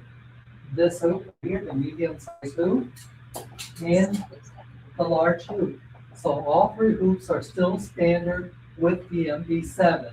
The difference is you have 7 colors to stitch out before you need to change the needles. Okay? And again, let me show you. We have 50 designs built into the machine. You have fonts available to you. You have letters in small, medium, large, and you have script. You also have like numbers and different symbols, and you can arc them. You have 2 and 3 letter monogramming. Okay. And I like the 4. You do have a bobbin winder on the side. So back here, that's my 8th spool of thread, which is my bobbin thread. So I can be winding a bobbin while the machine is going. I have the same style LCD screen. The main difference is on this screen right here, these buttons on the left-hand side, it's a little bit more easier to see. The difference on here is after I bring a design in, when I change my design as far as assigning needles, I can, let me show you. Okay, I select a design. It takes a minute. Okay, I have my design up right here. It's showing me that the design is 9.3 by 7.5. Okay, it takes about 7 to 8 minutes to stitch out. There's 6 color changes on this design. And as you notice, it only has 6 color changes, so I don't really have a needle stop to put in, because if I had all 7 colors up here, it would just stitch all the colors. But let's say that I don't have the 7 colors on my machine. I need to put a color stop, so that way I can change the needle or change the thread halfway through. And so let's see how we do that as I go to the next section of the screen. And you see some spools of thread to a needle. I'm going to select that. And in here, I have plus and minus. These move my needle, okay? Telling the machine I need to go up or down, okay? So let's say right now on number 1 is ivory white, the color is. Well, my ivory white is like right here on this one. So my white would actually be, let's see, my needle number 1, 2, 3. So I only make that number 3, which is on here, will be this one right here, will be number 3. So looking at the screen, it said this is my first stitch color. It's stitching from needle number 1 because that's the default. So I'm going to switch this to number 3. So I'm going to go here and have it 2 and 3. So now it's on needle number 3. Now I need to move it down to the next color, which is, they're saying is pale yellow. So I'm going to move this bracket right here where it says number 1 right now. I'm going to arrow down to the second category. So now this is my color. This is my stitch sequence, like the way the color is going to stitch out. The one next to it with the number next to the needle, that is telling me what needle is stitching from. So right now it'll be stitching from number 2. So number 2 will be my red thread, and it's supposed to be pale yellow. Let's say that instead of doing pale yellow, I wanted to do pale blue, okay? which is thread needle number 4. So I'm going to change the 2 to 4. So I'm going to plus it right here, 3, and one more time, and you can see where's this at now. It's 4. So now it's going to be stitching to number 4 when it goes to color number 2. Well, number three is green. Let's say that I have the correct color. Let's pretend I have the right color on the screen. So I'm just going to go down, and if you look up here, it shows me where in the area of the design of the color changes. It shows me where it's going to be stitched from. So I have a choice where I can use the green or use another color. So if that's the right color, I don't have to do anything. I can just arrow down to the next bit that it's going to change. Let's say this is this calling for a meadow green. Let's say that I don't have a meadow. Let's say I have a meadow green here, and I want the machine to stop after this color so it won't continue on to allow me to change the other colors. Okay, so what I'm going to do is right here, right now it's blue. Right here, you can see on the screen, I have a blue to a red. This is what we call a color stop. If I touch that, it changes the number and the needle to red. That means after I finish stitching this color, it will not continue on. It will stop automatically, allow me to change my thread palette. Okay, and then after that, I can continue on. Now, the other thing is, if it had automatically had a stop here, I can also take off the color stop by touching that, and it just takes the color stop off, and it continues stitching. Once I have done all the changes, all I have to simply do is touch the arrow to go back to the previous window. As you can see, the head is moving to needle number 3. This is needle number 3, and there's my stopper right here. So that's my first color to be stitched from. So that's how the machine will automatically stitch and stop. So it's just that simple. And like the other machine, for those of you who weren't here, my color screen does come off. I can take it off and set it on the table. So that way, if I'm doing something where I'm sitting down, I can do that. It also has feet in the back, like your keyboard, where you can put it on the table so you're not standing up doing designs.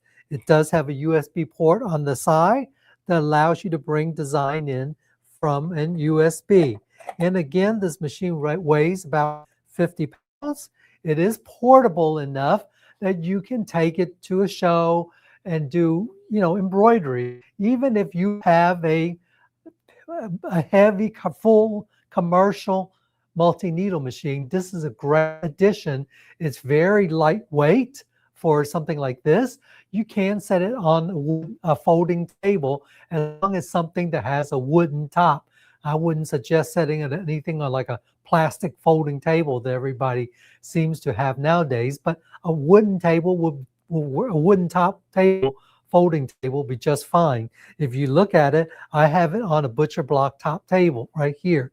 This is one of those tables you can get at the local big box hardware store. That's what we have it on. You can put it on here, or basically any sturdy table will work. An old desk would work also.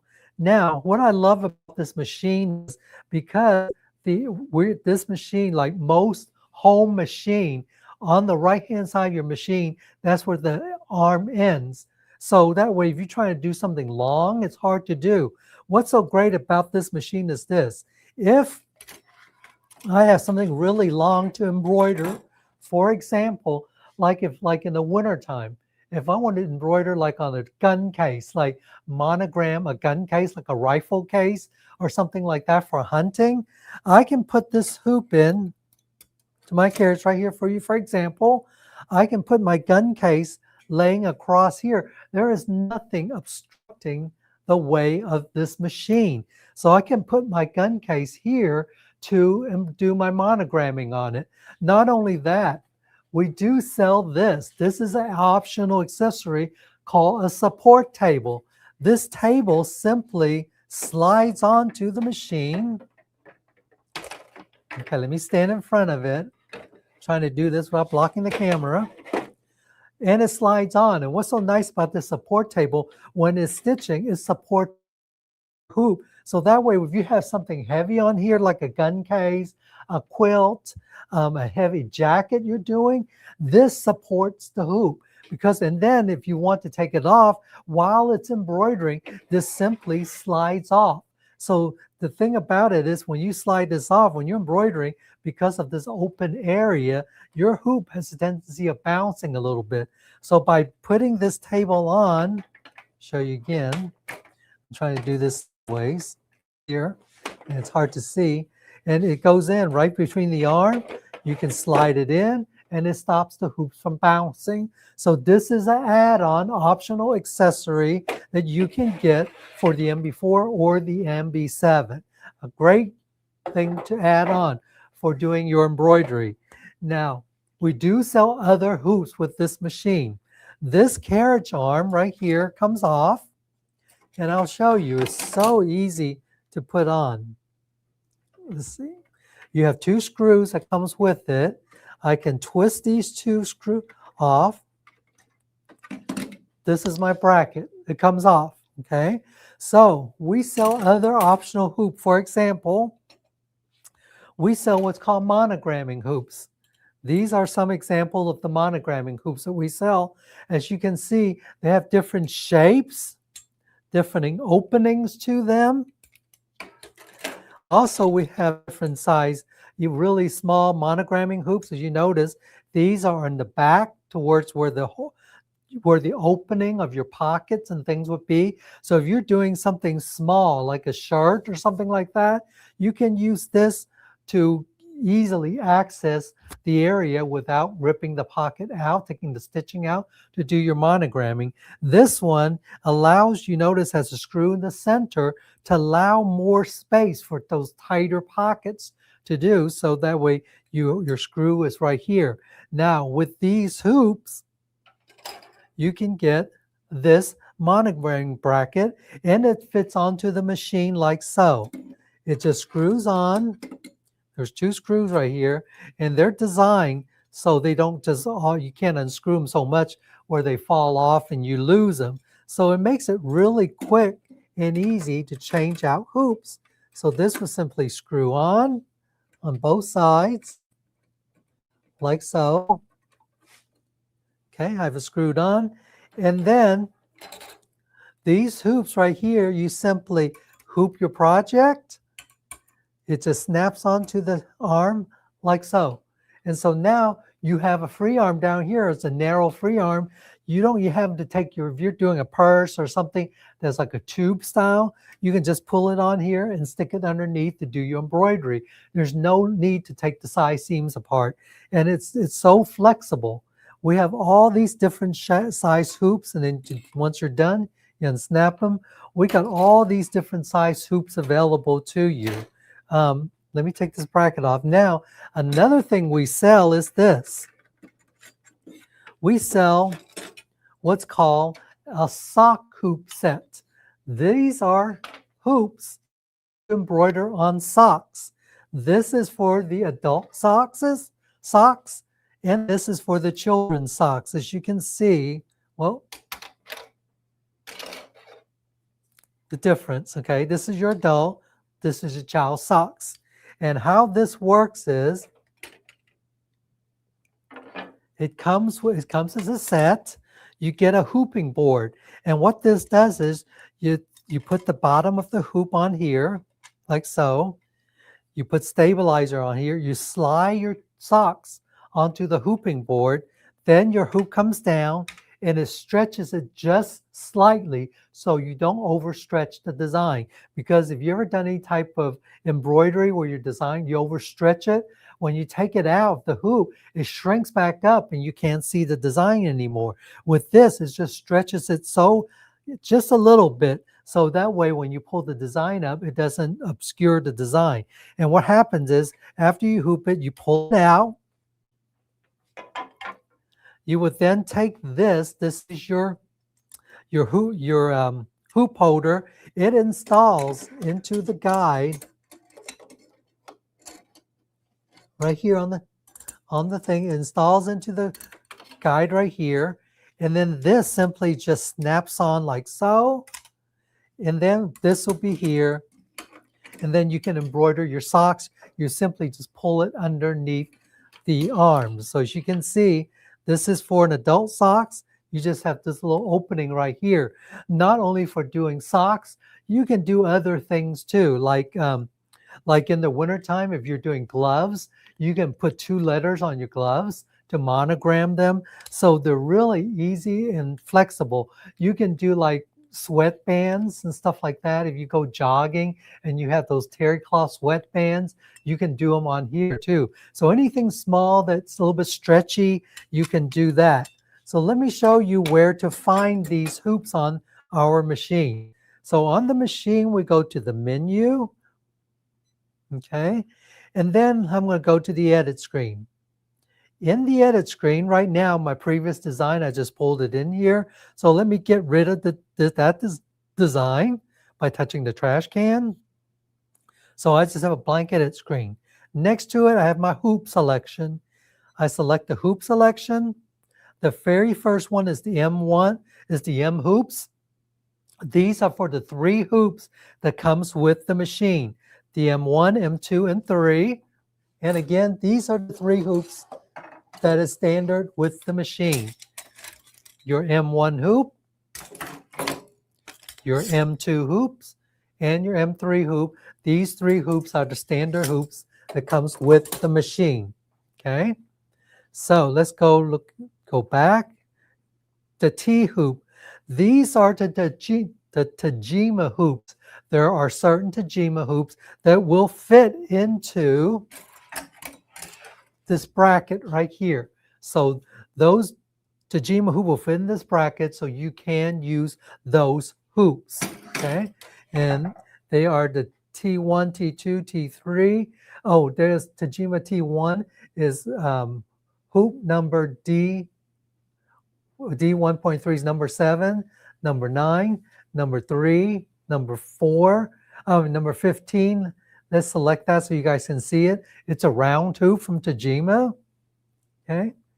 If I go back, T3 is a little bigger round hoop from Tajima. And we have even more hoops available that you can get. T5, which is another round hoop. T6. This is an oblong, funny shaped hoop for like something like you would do like on a tie or something long. As you can see, these are all also specialty hoops from Tajima. S are your specialty hoops. S1, S2 is a sock hoop. And how you can tell is on our hoops that we sell, it'll say S1, S2. So you always know what hoops they are. Down here it says H1. Okay, this is the Janome hat hoop insert. We do sell a hat hoop for doing ball caps and stuff. This is what the hoop looked like. You would install it into the frame like this. How this works is you use a sticky stabilizer. You stick it on the back of the cap frame here. You flip it over. In the front, there are 2 screws. The screws will loosen this little flap right here in the front, and you stick the ball cap bill into here, tighten it back up, and then the top of the ball cap is flattened into this hoop. Once you flatten it, you simply put it in the machine and you would stitch it out. That's how it works. And when we select the hat hoop, you notice the icon is showing you the hoop this way. So when you bring your design in, you are bringing it in like you're looking at the cap. Well, naturally, the hoop installs this way, and you don't have to worry about rotating the design, because what happens is when you select this hoop, and after you bring the design in, you go to a ready to sew screen, the machine will automatically rotate the design to fit the way you would insert it in. So you don't have to sit there and rotate the design manually and try to figure it in. So when you're looking at the edit screen, you are actually looking at it in the cap frame as is. And this is a flat cap frame. It's very easy to use. There's not much of a learning curve as opposed to those round cap hoops. This makes it a lot easier for home embroiderers, people who are new to this, you know, and want to start a home business. This is a great machine for starting a home business. I have several friends that have this machine. They started their home business. One of my friends put both of her kids through college with this machine. Actually, they actually used the MB4, the 4 needle, because like she was saying, she didn't need that many colors. Then she was able, during college, she was embroidering the sorority stuff, the fraternity stuff for the colleges.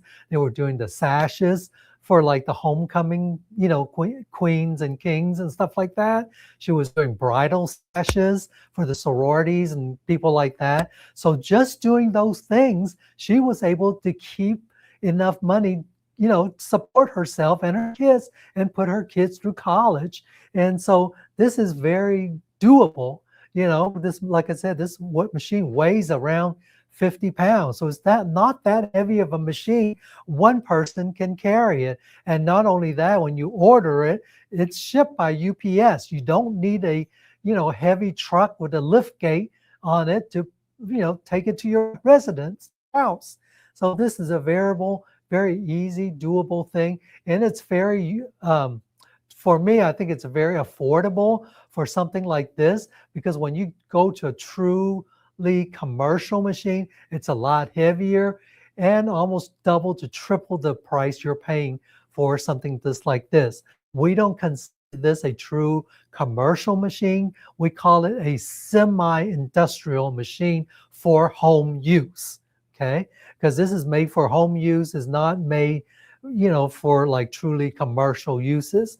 But, you know, if you're a home sewer, you're using, and you already do, and you have like 2-3 embroidery machines because you love to do embroidery, you have a lot of grandchildren, you're already running, you know, 2 or 3 embroidery machine, this may be the machine for you.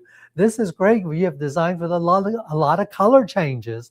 This already gives you 7 color changes, and we know home embroidery designs, I'm give that too. I have some designs that has 50 color changes on it, and that's a lot of color changes for a single needle. But at least this will cut down the amount of color changes that you have to do. And sometimes those colors repeat. So you basically just, you know, can stop when you need to and do the thread changes as you need it. And so as you can see also on here, I have different shapes of cones. So I don't have just the big ones. I have the smaller mini cones sitting on here, and it comes with these little felt pads. So that way, if you're like me and you're experienced it where sometimes the thread will come down and pull down the bottom of your thread and gets caught underneath, that stops it. The felt pads underneath here will stop it. So like I said, this is a very easy machine to use. There's also adjusting pads on the bottom of this machine that allow you to balance it a little. If you're, you know, where your is a little unstable, there are little round discs underneath here that you can adjust to steady the machine up. Let's see what else I need to show you guys. And just like the other machine, I'll just go through these again. We do have a sizing key that lets you enlarge or shrink down the design 20% up or down. That is not in the machine. All it does is either shrink down your threads or stretch them out. They don't increase or decrease the stitches. You would do that in your digitizing software. You have a rotation key that allows you to rotate the design by 1 degree or by 90 degrees at a time. You have a trash can. There's our generic trash can.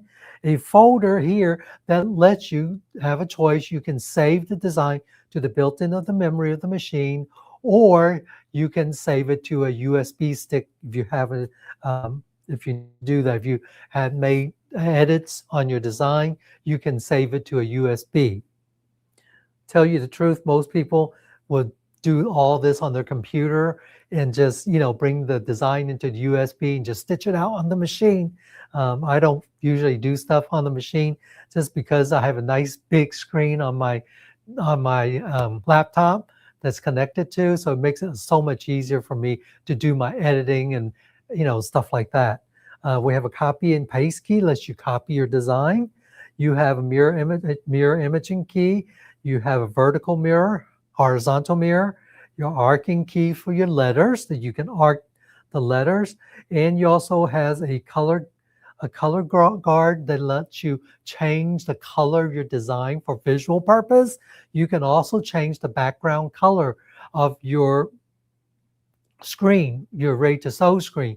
So that way, if you're going to embroider on something and it's a color and you're not sure if those colors you have selected for your design is going to show up well on that piece of fabric, you can go and change the background color of the screen to the color of your fabric and see if the color is going to be matching or not. So you do have a lot of flexibility on this machine. You see? And then you have an icon that will let you group and ungroup certain objects, designs you have on your screen and move them around. You have a magnifying key that lets you magnify to look closely in on the screen. So you can, if you're adding something where you need to put them, right next to each other, it lets you do that on screen to see how close you are, just like a regular magnifier. Like I said, it's there, but like I said, I would prefer to do everything on my laptop and then, just send it to the machine to embroider it out. The machine does come with 50 designs, not many. And again, you're not buying the machine for the design, you're buying it for the convenience, not having to keep changing your colored threads. Okay, I think my time is about up. I'm going to bring Blaine back and see if anybody has any questions for me that I didn't already cover. Great job, Sam. Has anybody got any questions for Sam specifically about the 7 needle? Now this weighs about 5 more pounds than the 4 needle. So it's right there about the same size, has the same footprint, little bigger machine, but not much at all, is it, Sam? This thing is so manageable. You can put it just pretty much anywhere in your sewing room. That's right. I love this machine. Yeah, and it gives you that convenience of, 3 more needles on it too. I tell you, this is a workhorse. I really do. I love both the machines, the 4 needle and the 7 needle. I think it just comes down to, whatever one fits your budget the best, but you can do a lot of work on either one. That's right. All right. It says, will this machine stitch structured hats? You can do structure hats. It's not as easy to get that bill part flattened, but I've done it before. What I did was I took an iron and heated it with steam and flattened the bill out.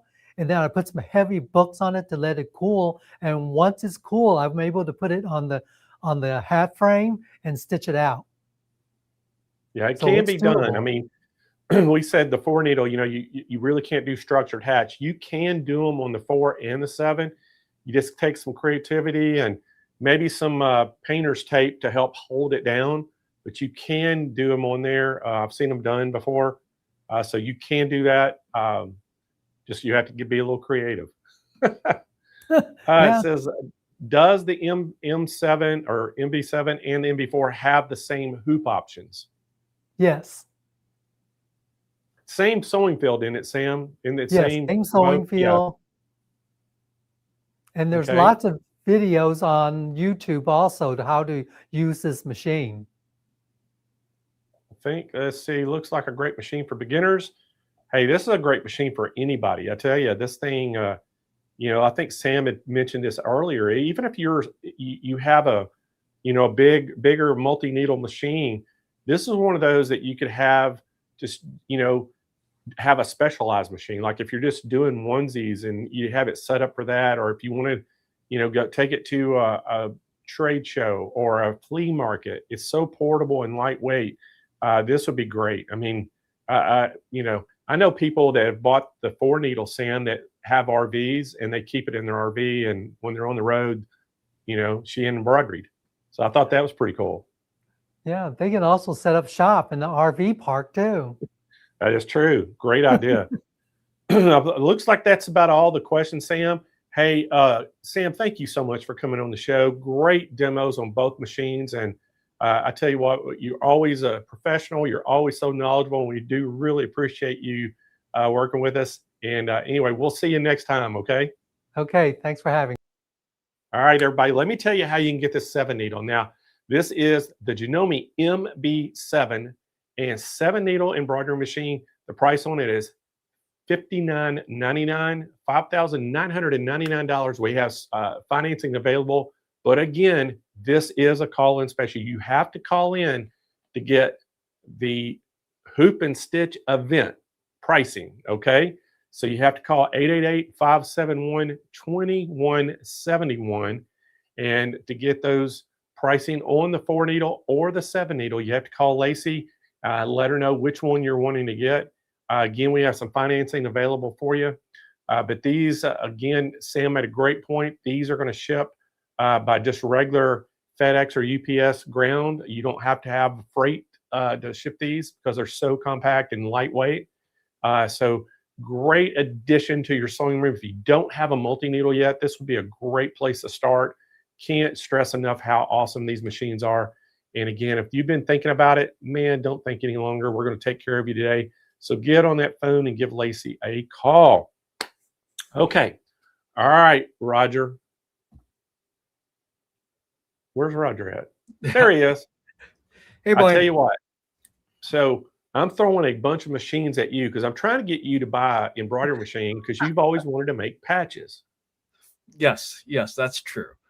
So we started out last week, started out this month with SWF, showed you the 7 needle. Mm-hmm. Now we're showing you a Janome 4 needle and 7 needle. Which has always been my first choice. I've always looked at that one. So we're giving you a lot of stuff to look at. Yes. I think the only reason why I haven't purchased an embroidery machine just yet is because I blow so much money on my other 2 hobbies that I'm not sure if I'm ready yet to jump in. When I do stuff like my hobbies, I like to go full throttle. Like I know a lot of you do. You like to get immersed into your new thing. So I'm waiting for the perfect time. All right. I'm not going to pressure you, but I'm just going to keep throwing it in front of you. Okay. I like that. All right, guys, you're in for a treat. Next up, we have Reen Wilcoxson from Embroidery Garden. And I tell you what, I have known Reen for quite a few years now, and she's the founder of Embroidery Garden, and she's been creating in the hoop designs for over 24 years, has developed innovative techniques for machine embroidery. As an independent educator, she's traveled across the country teaching her designs at dealer stores and venues for close to 10 years now. And I tell you what, I've worked with Reen in a lot of different events, and it's always a blast. And today, she's going to show you how to incorporate what Stephanie was doing earlier to some in the hoop designs. Y'all give a big Stitch Nation welcome to Reen Wilcoxson. Hey, Reen. Oh, you're muted. How's it going, Blaine? There you go. Oh, I am so happy today that you're here, and I'm excited, and always am when I work with you. And I tell you, I always think about the designs you've done and things, and all the little purses and things you do in the hoop designs, and it's just so creative. And I know everybody's going to appreciate that. But I know you got a lot to cover today, so I'm going to let you go. 45 minutes. I know we're rushing you because you could go for a lot longer than that, as much details as you have. But I think we'll give a good, give them a good taste of it today. And then hopefully we'll have you back again when we don't have so much time constraints and you can just do whatever. Okay, sounds great, Blaine. All right, so Stephanie showed you how to sublimate on fabric. And I have that little thing that she showed at the end there. Let me grab mine here real quick. And it is a picture of my puppies, my 2 little dachshunds. And I'm going to make a zipper bag using this. So I'm going to go ahead. I'm going to get started on the bag. I have already, let me switch my table. I've already stitched the first step of the bag, which is a zipper placement. This is going to show where to put the zipper down. If you can see, I made a little mark right there. What I did was I took a ruler, measured this placement line, and just marked the center on my stabilizer. And there's a reason why I did that. I'm going to want to make sure when it comes time that I have my sublimated fabric centered exactly. And if you can see here, let me hold this up a little bit. There's a little bitty notch right here, and that marked my center. I just folded it in half and just took the scissors and clipped it just a pinch. So let's go ahead and get started with the bag. I'm going to be using a piece of zipper that is zipper by the yard. A little tip that I want to give you, if you can see that up here, I put a staple at the end of the zipper. With zipper by the yard, you have to put the pulls on yourself, and there is no stop here. So you don't want to take the chance of your pulling off while you are doing your design. So I just put a little staple there. So I'm taking my zipper, placing it face up inside of those placement lines, and I'm going to get it taped down. You do want to tape it down. And you guys be sure that you stay tuned, keep watching, because at the end, Blaine and I have cooked up some amazing design bundles for you. So the next step, I'm going to get this on the machine. The next step is going to stitch down this zipper. It goes along both long edges of the zipper and secures that down to the stabilizer so it doesn't move. Now I'm doing my puppies on a bag, but can you just imagine how nice it would be to, do anything? Let your kids draw a picture. They do have sublimation markers, and they could draw pictures. You could make in the hoop projects out of some things like that that are just would be so special for them to do. I've done it with my grandkids before. And I see Linda's asking, is that a metal zipper? It is not metal. You never ever want to use a metal zipper in the hoop designs, but it has that full metal look to it. I'm going to get this tape off of here real quick because I don't need it. And then the next thing, I'm going to go to the back side of the hoop. I am using one of the hoop and press pads. These pads go underneath the hoop when you're working in the hoop designs, and it fills the void here that is on the back side when you turn it over. So now I have a nice firm surface to start placing my first piece of fabric, which is lining. And darn it, had I been listening to Stephanie earlier, I could have sublimated a piece of lining for piece of fabric for the lining of my bag. So I'm just putting this right side down, lining it up with that line there. I'm going to tape this in place real quick. This is directional fabric, so you can do a little double check and just fold it over. And I see that my little feet are going to be going in the correct direction. And now I'm ready to put my puppy fabric on. So again, I've got my little notch up here, and I'm going to talk a little bit about how do I know what size to make my photo. Let me get this put down. I'm putting it right side down. I see my little notch, and I see my little mark that I made on the stabilizer. I'm going to tape this in place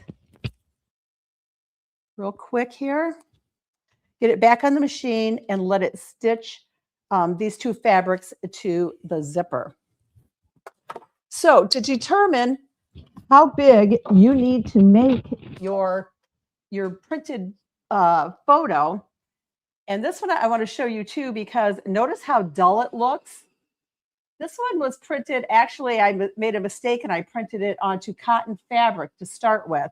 So you can really see the difference in, how faded this one is compared to the other one. So the first thing you need to do is figure out what size of a bag you want to make. Determine the size bag you want to make, then you'll size your picture to fit the bag. A couple ways you can do it. In software, most software has a ruler in it, and you can measure. You need to leave a little bit extra at the top for that seam allowance, and some at the bottom for the seam allowance, and also on the sides. So one way is to just take a ruler in your software, measure, and then make sure that you add about 3/4 of an inch to that top measurement. And you want to make sure you have enough hanging down that it gets in the seam allowance and on the sides. Another way to do it is to print out the template, and you're not going to be able to see it through the paper right now, but if I line it up where it needs to go with this line here, that is the line that stitches the fabric on, I could go to a window, hold it up, and kind of see how my photo is going to fit on this bag. So it's pretty easy to do. Again, you do just need to make sure that you got that little extra at the top of the hoop, because when you sew this on, you want to definitely make sure that when you fold it over, you don't cut off anything important. That's the main thing. You want to make sure you have enough on your sides that you're not cutting off anything important going all the way around. Next thing, I'm going to get rid of this tape. I'm going to put down my piece of batting, line it up with that line that just stitched, fold my little puppies over. Isn't that cute? And then you can tape it down because you don't want it to move. And the next step, it's going to stitch a line right along here to hold this fabric down. Let me get that put on the machine real quick.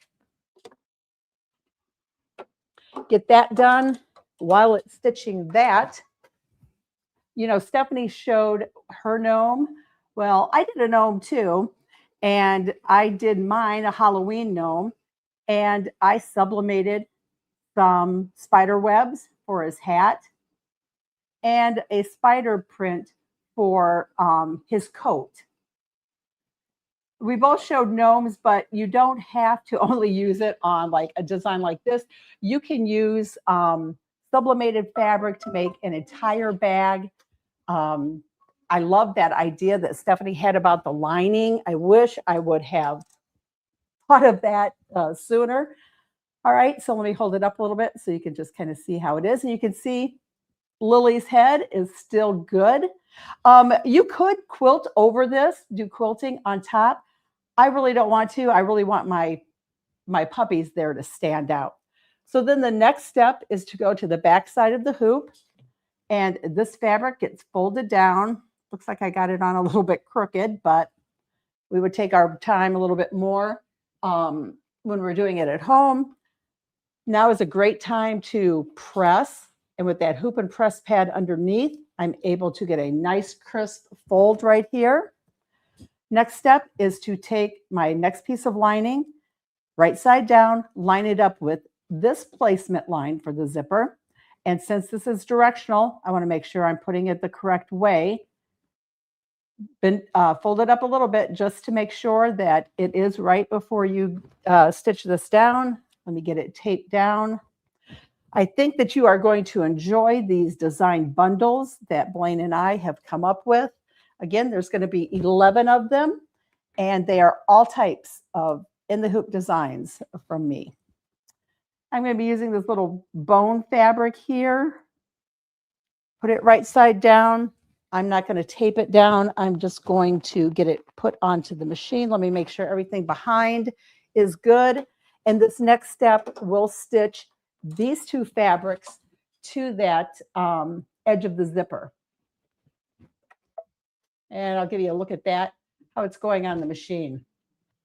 Jennifer, can't wait to see the bundles. You are going to love them. Like I said, there are 11 different bundles, so you have a lot to choose from.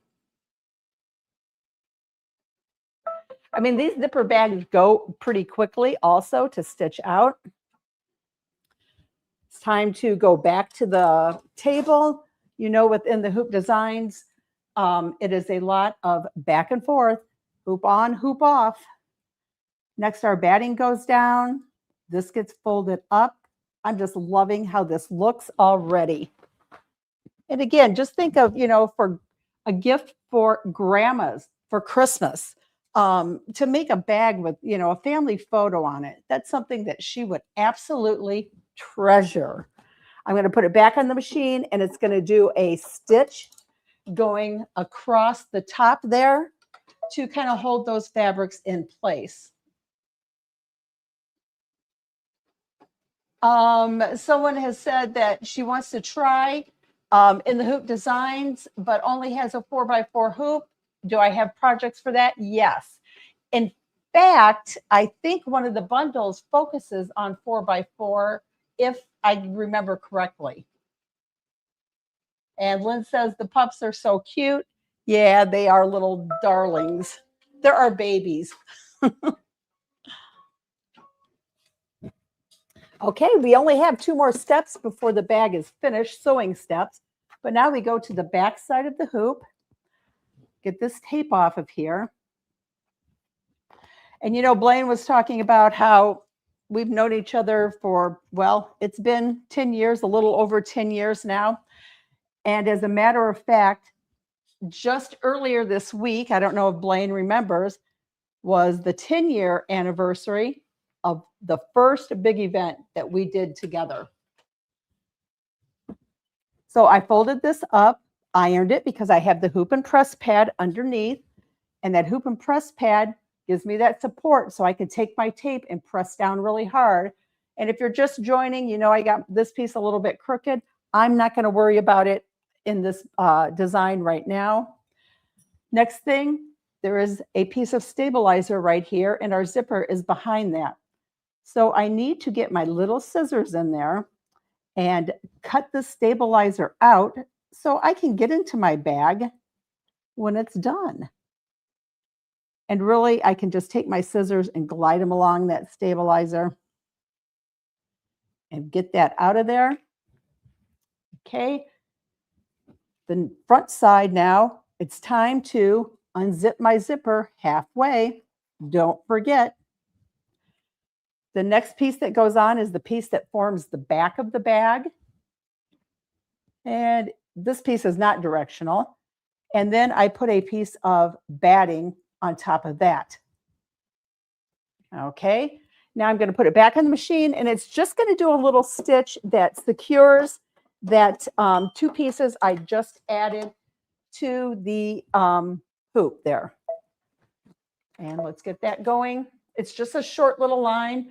Arlene uses her hoop and press pads all the time. So many people do. They are great. Gonna have to talk to Blaine about getting those up on his website too. We only have 1 more piece of fabric and 1 more step to actually stitch. Renee says, my instructions are great. Thank you very much. I try to write my instructions as if you were just buying an embroidery machine and it's the first project you're doing. I try to make them very beginner friendly. All right, so that got stitched on. The last step is to go to the back side of the hoop. Let me get everything, make sure it's all folded down correctly. Okay, and now I'm going to take my last piece of fabric, right side down on the back side of the hoop. You do want to make sure that you tape this down well because you don't want this shifting at all. And then the last step is going to go around and it's going to stitch the bag together. And again, that hoop and press pad underneath there is allowing me to press that tape well, because it really doesn't matter what tape you use, it has to stick. And to make any tape stick, it needs pressure. Whoops, I'm going to change the camera so you can see it kind of stitching around here. I'm going to try to look at some questions. I hate to take my eyes off of the thing stitching because, you know, as soon as you do, that's when you run into a problem. But again, so, you know, the sublimation, you could, you know, do so many different things within the hoop projects, not just for zipper bags, but for, you know, there are wallets, there are, I don't know, there's just everything that you can do. And I especially, like Blaine, love that idea that Stephanie had of stitching something out all in white thread and then sublimating it. Wouldn't it be lovely to put a big flower on the middle of your bag, stitch it all out in white, and then sublimate on it? I think that would just be really special. And I just thought of another idea, again, going back to Stephanie with her lining that she did with sublimation.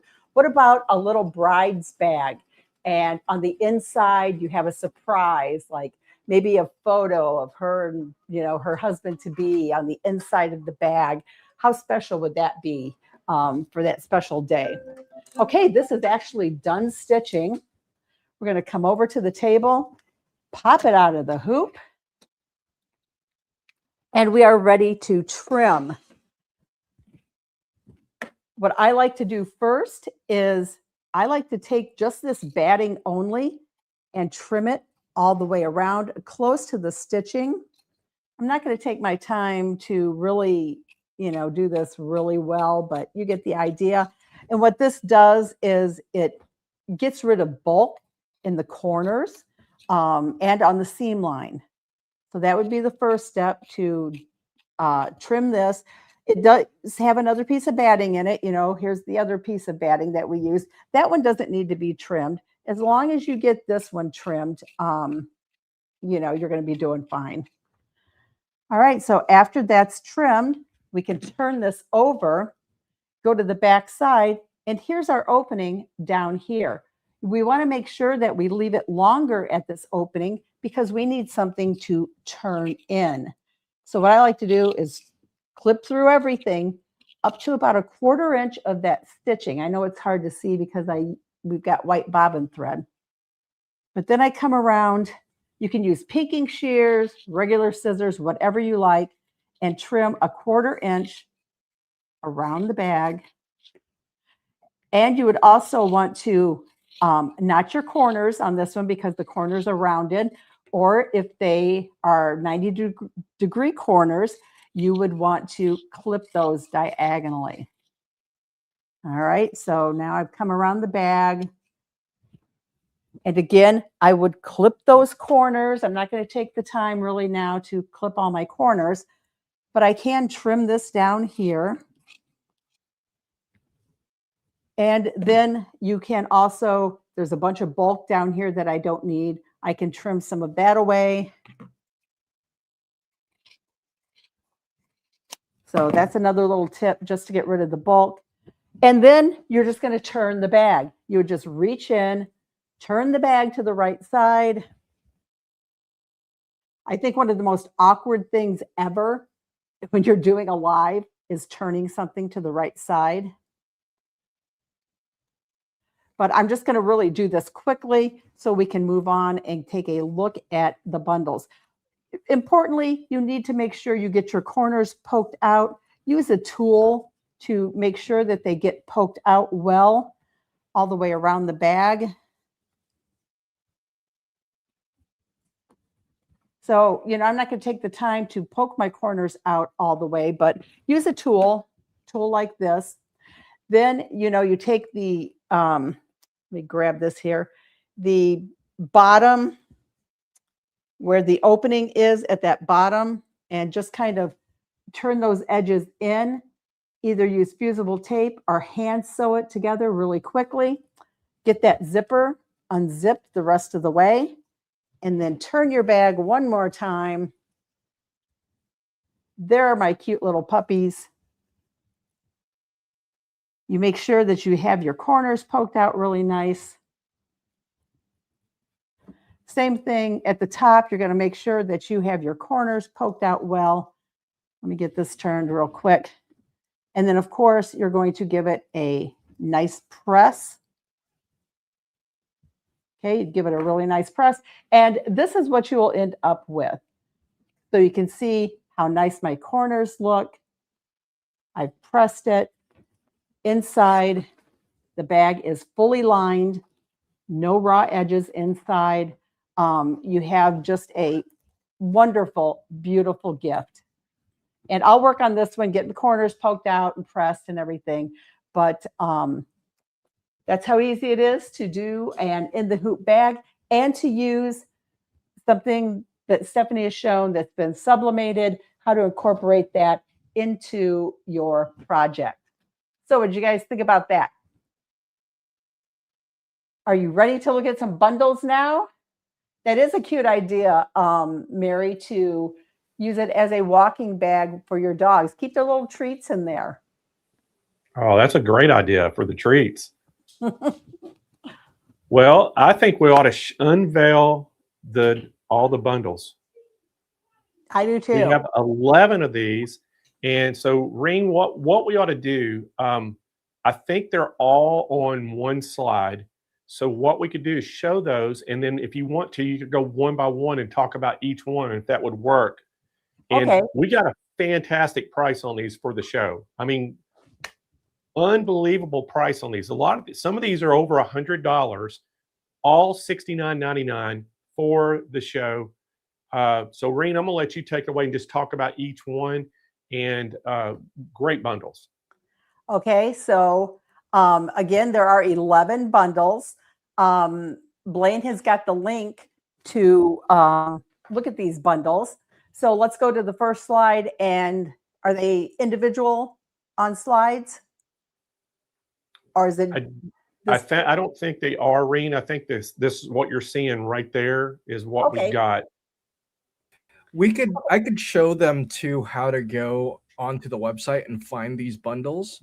Our website. Why don't you do that first, and then I'll talk about the bundles. Okay, let me see. Okay, so what we could, Roger, if you want to pull it up. So if y'all want to see all these, go to the SII store. That's the wrong slide. Oh, sorry. So SIIstore.com, everybody. And then what you're going to do at the very top of the page, you're going to go down to accessories, and you're going to see embroidery. Oh, I'm sorry, supplies. I can't even, I'm messing up, Roger.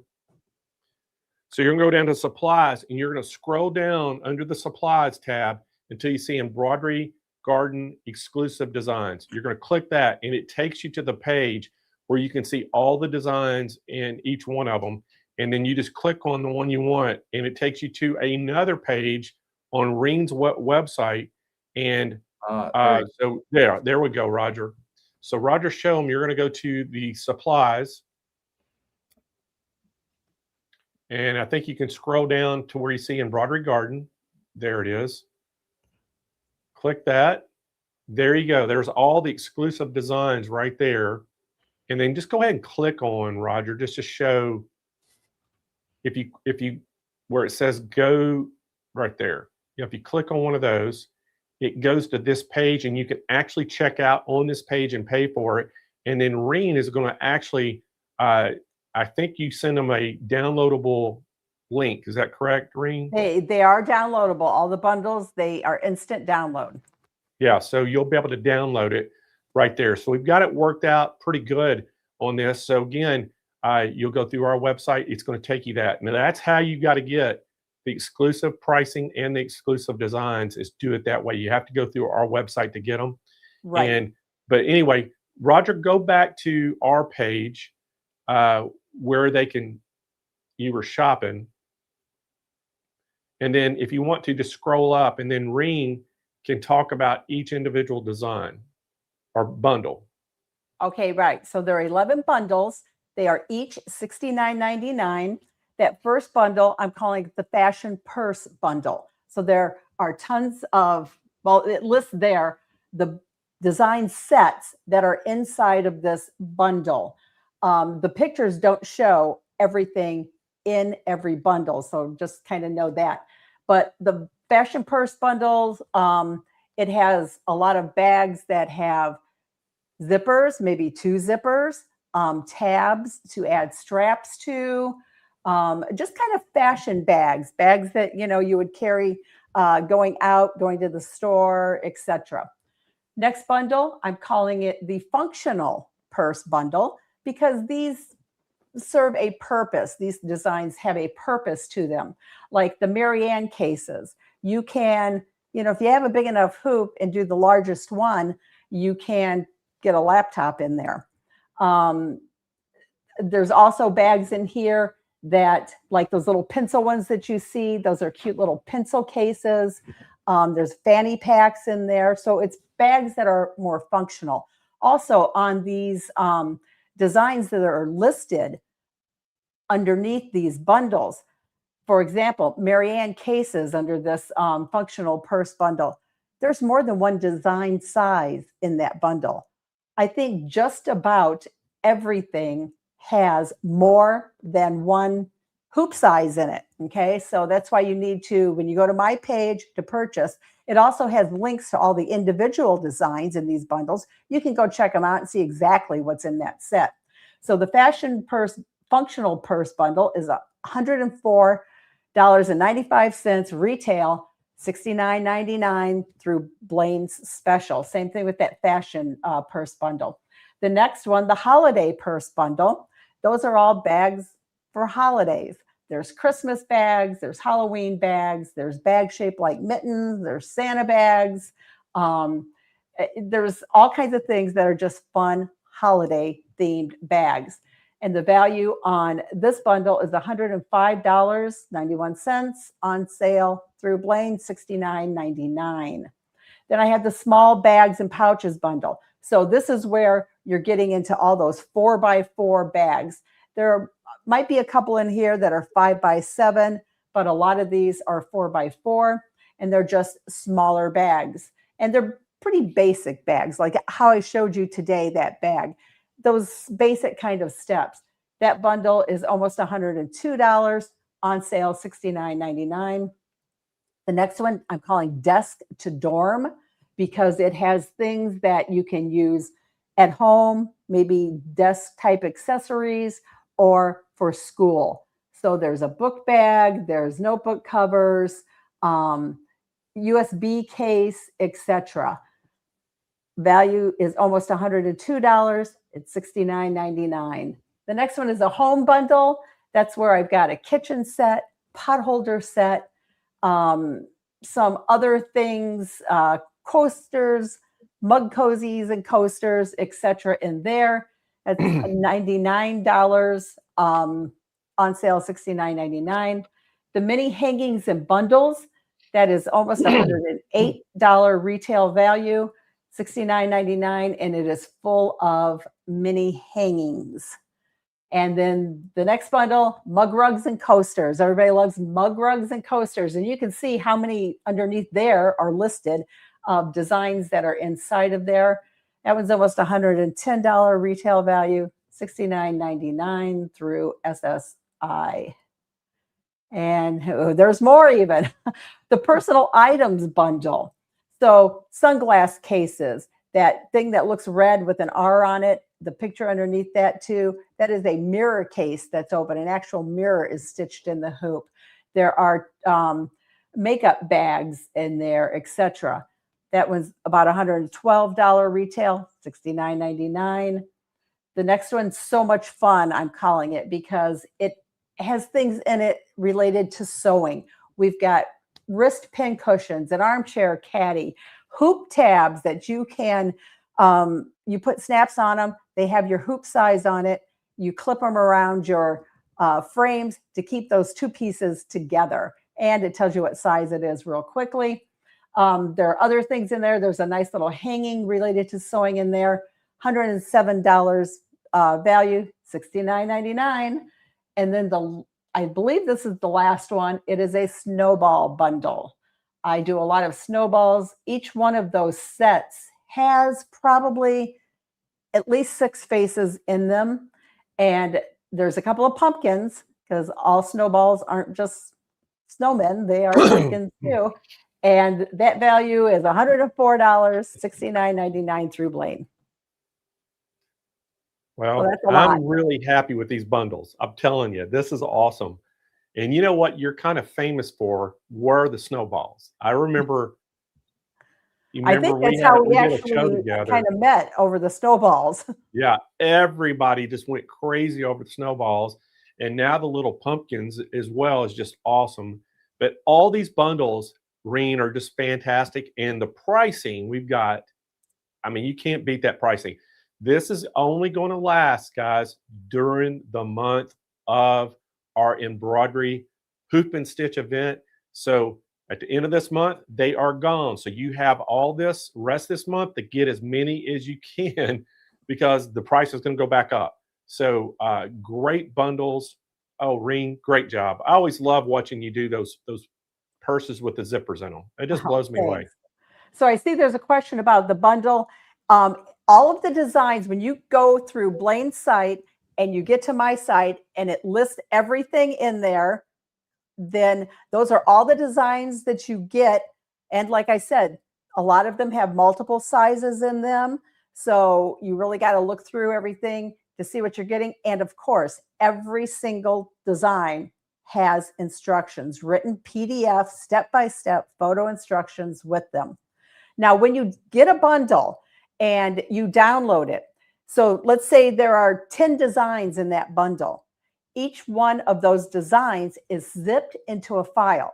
Okay, they're all zipped together with their instructions, each one. So then I took them and then I zipped them all into one big bundle. So you have one big file to download. So when you unzip them, you're going to unzip it. Then you're going to see the zip files of all of the designs inside there. And everything is there that you need, instructions and everything. And those downloads stay in your order history on my website. So if you got to re-download, just come on back and re-download. That's what makes it nice when downloads, because you can't lose them. Hey, Right. Reen, one other question I had for you, just to kind of explain to everybody. I know these are what hoop sizes. If I have a 4x4 machine, am I excluded from these designs? Or do I have to have a 5x7, or does I have to have a 6x10? What do I have to do? Well, all of these designs, they kind of vary. That's why on my website, when you see a bundle, down at the bottom, it's going to say, you know, whatever, fashion purse bundle. And then it's going to have each design that is in that bundle there with it's a hyperlink. So you can click on it and it goes to a page on my site and it tells you what's in there. If you have a 4x4 hoop, again, that small pouches and bags would be the one that you would want. But a lot of my purse designs, I've got 5x7 all the way up to 8x12, 9.5 by 14.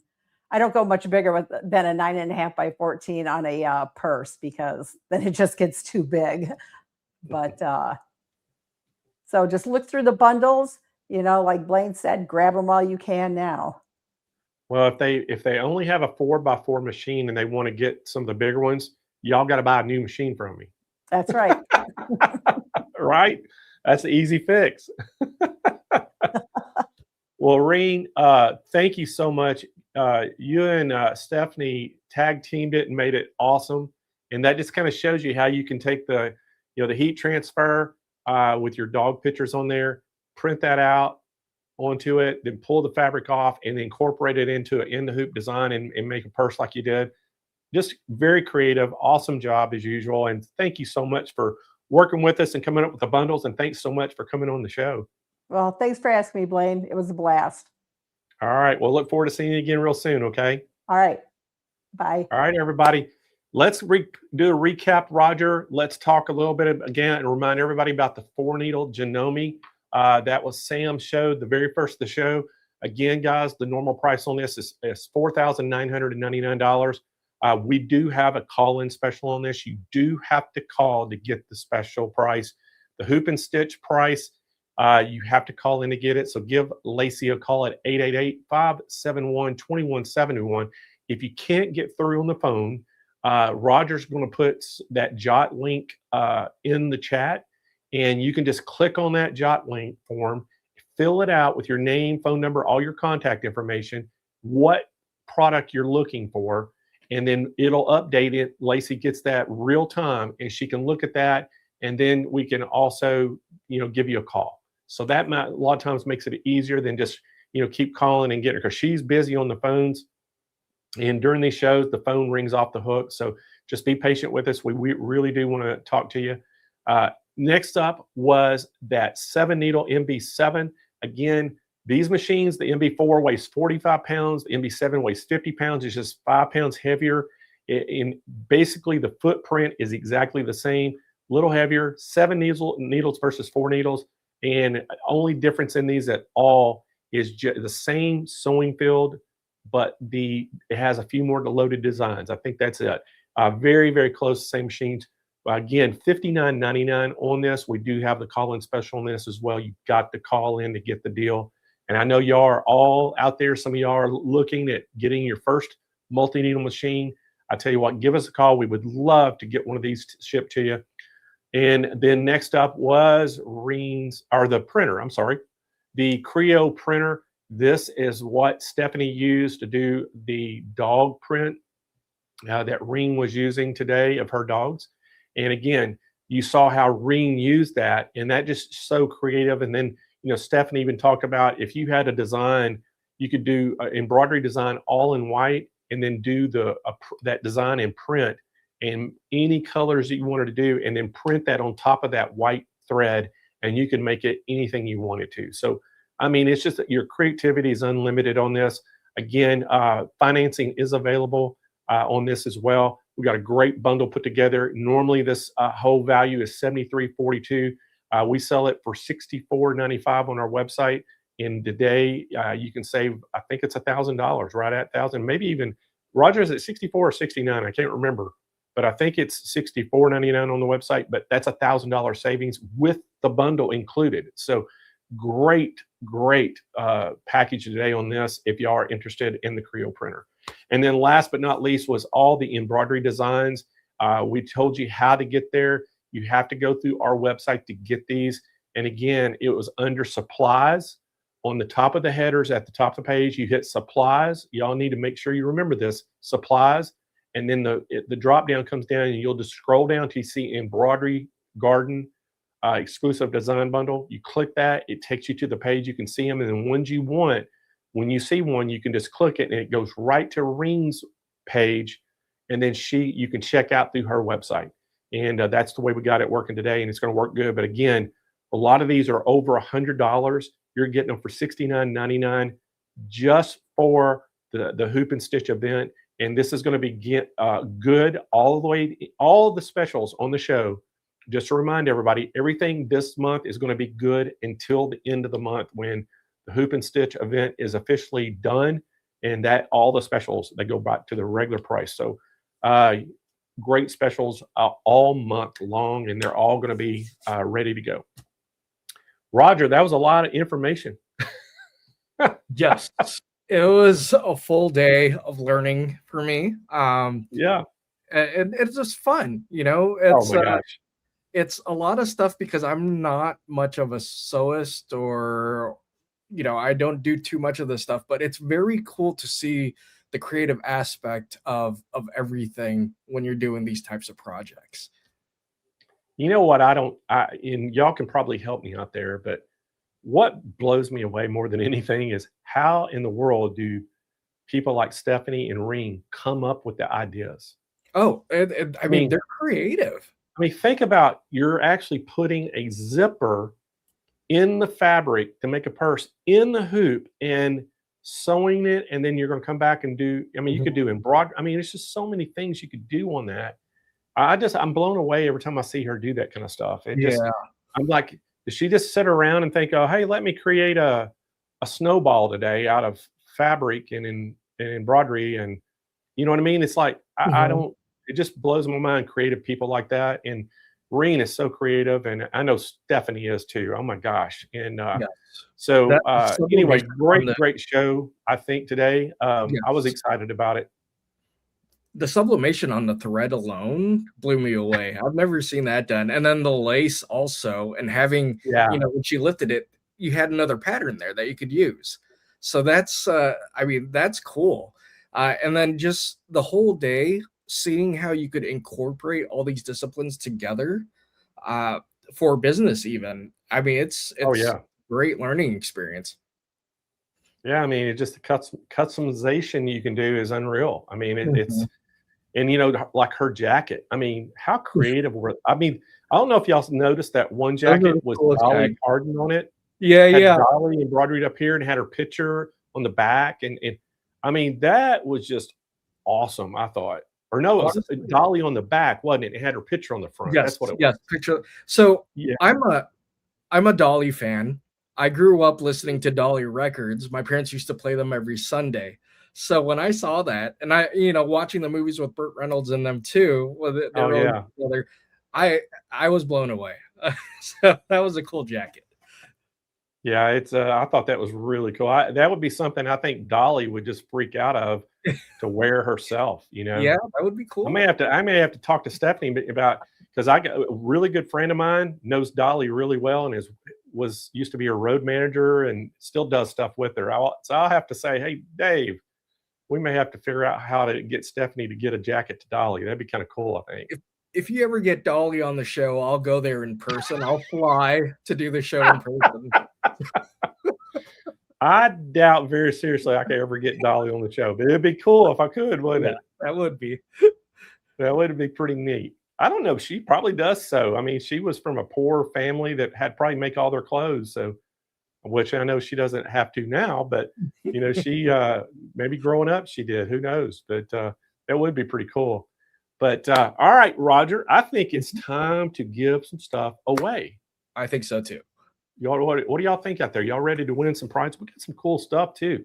All right, so let's give one of the tote bags away. Okay. And Roger's going to show you that tote bag. Now that one, I think the black is a little larger than the red and blue, but we're going to let you pick which one you want.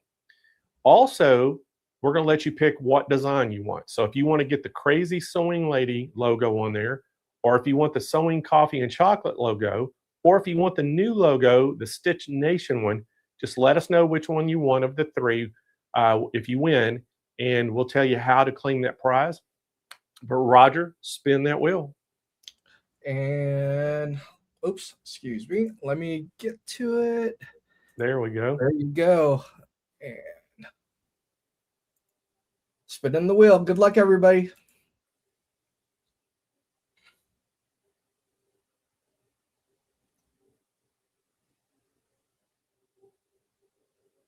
Deb Pomier. Congratulations, Deb. And Deb, I think, just got I think she just got her an embroidery machine. So Ooh. Congratulations on that too, Deb.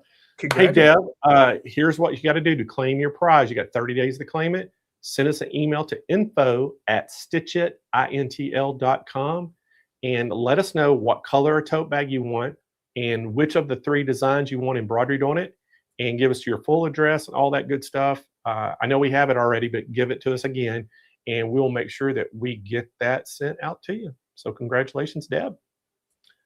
All right, next up, Roger, we are going to give away, let's do a navy blue vest. Okay. Now, again, oh, that's the royal blue. Do the navy. Oh, sorry about that. Oh, there you go. There's the navy. All right, so that one does actually say Sewing Coffee and Chocolate. There's the logo. You can see that logo. But we're going to let you pick which logo you want on it. So Roger, spin that wheel. Spinning. Good luck, everybody.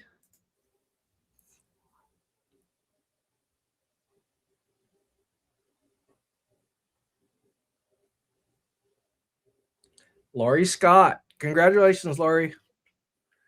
Lori Scott watching today from YouTube. So yeah, congratulations to her. So Lori, to claim that prize, just send us an email to info@stitchitintl.com. And again, let us know your sizes. These are women's sizes, and they're from small to XXX. Let us know your size you want. And then also let us know which design. Do you want the Crazy Sewing Lady, the Sewing Coffee and Chocolate, or do you want the new Stitch Nation logo? Let us know which one, and we'll get that embroidered and get it out to you.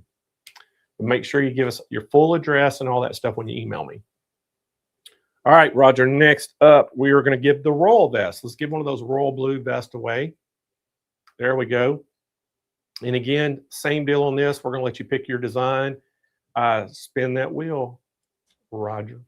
Congratulations. Also got to say a big shout out to Dawn Chase for supplying the designs. Very, very gracious of her to do that. Mm-hmm. Patricia Coleman. Congratulations, Patricia. Awesome. So Patricia's watching today from YouTube. So Patricia, to claim that prize, what we need you to do is send me an email, info@stitchitintl.com, and let us know, again, what size you want, small to XXX in women's sizes. You're going to get that royal vest, and then let us know what design you want in it of the three designs. And then Make sure you put all your shipping information and all that good stuff on there, and you have 30 days to claim the prize, and we'll get it shipped out to you. All right, Roger, next up is creative applique design. So here they are. Roger kind of spilled the beans earlier, man. I tried to hold it in. When you said that you were going to announce these, I was like, oh. So, all right. So we have 10 designs right there. And these are exclusive designs as well on our website. These are exclusive bundles to Stitch International. And they are on the website right now. And you can go check those out as well. But we're going to give you one of these away, one of the design bundles, and you can pick which one you want. How's that? Cool so you can deal. just go check those out on our website. All right, Roger, spin that wheel. And spinning. Good luck, everybody.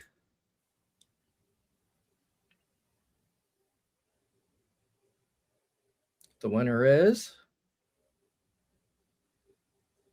our Ariadne. Ariane 70. Congratulations. Ariane 70, congratulations. You just won a design. So put the designs back up there, Roger, if you could, real quick. Right there. So Ariane, you'll need to go in there, pick which design you want, and then send us an email to Stitchit. Info at stitchit.intl.com, and let us know which design you want and give us your full shipping address, all that good stuff, and we will get it. I think it's going to be a digital downloads, but we'll get that to Dawn, and we'll get all that done. So for you, we'll get all that done for you. And they could find all these designs by searching creative appliques on the website. Yeah, you can just go in the search bar on that to type in creative applique. You'll be able to see them. All right, next up is going to be the embroidery starter kit, and this is well over a $200 value. You're getting the 18 spools, the 5,000 meter thread. You're getting 2 starter bobbin sets, a bunch of bobbins. You see them in there in the picture. You're getting 2 of the needle packs. You're getting a big embroidery stabilizer book that has all the different stabilizers you see all spread out right there, samples. You can try them out and see which one you like. And then you're getting that precision thread nipper tool that's in the little bag right there. You're getting all that. And man, I tell you what, it's great value. Roger, let's do, you know what? Let's do 2. Let's give 2 of these away. 2 more. That'd be 3 for the day.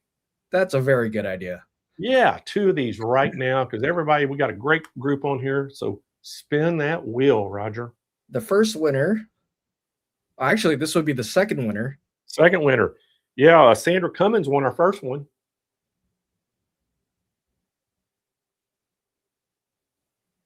Tony Cobarrubia. Tony, congratulations, Tony. You did a good job, Roger. Thank you.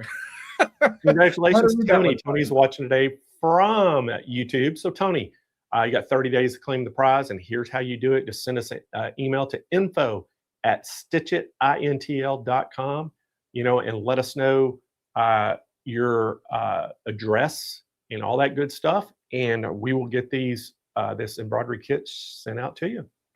All right, let's pick us a third winner. Roger, spin that wheel again. Good luck.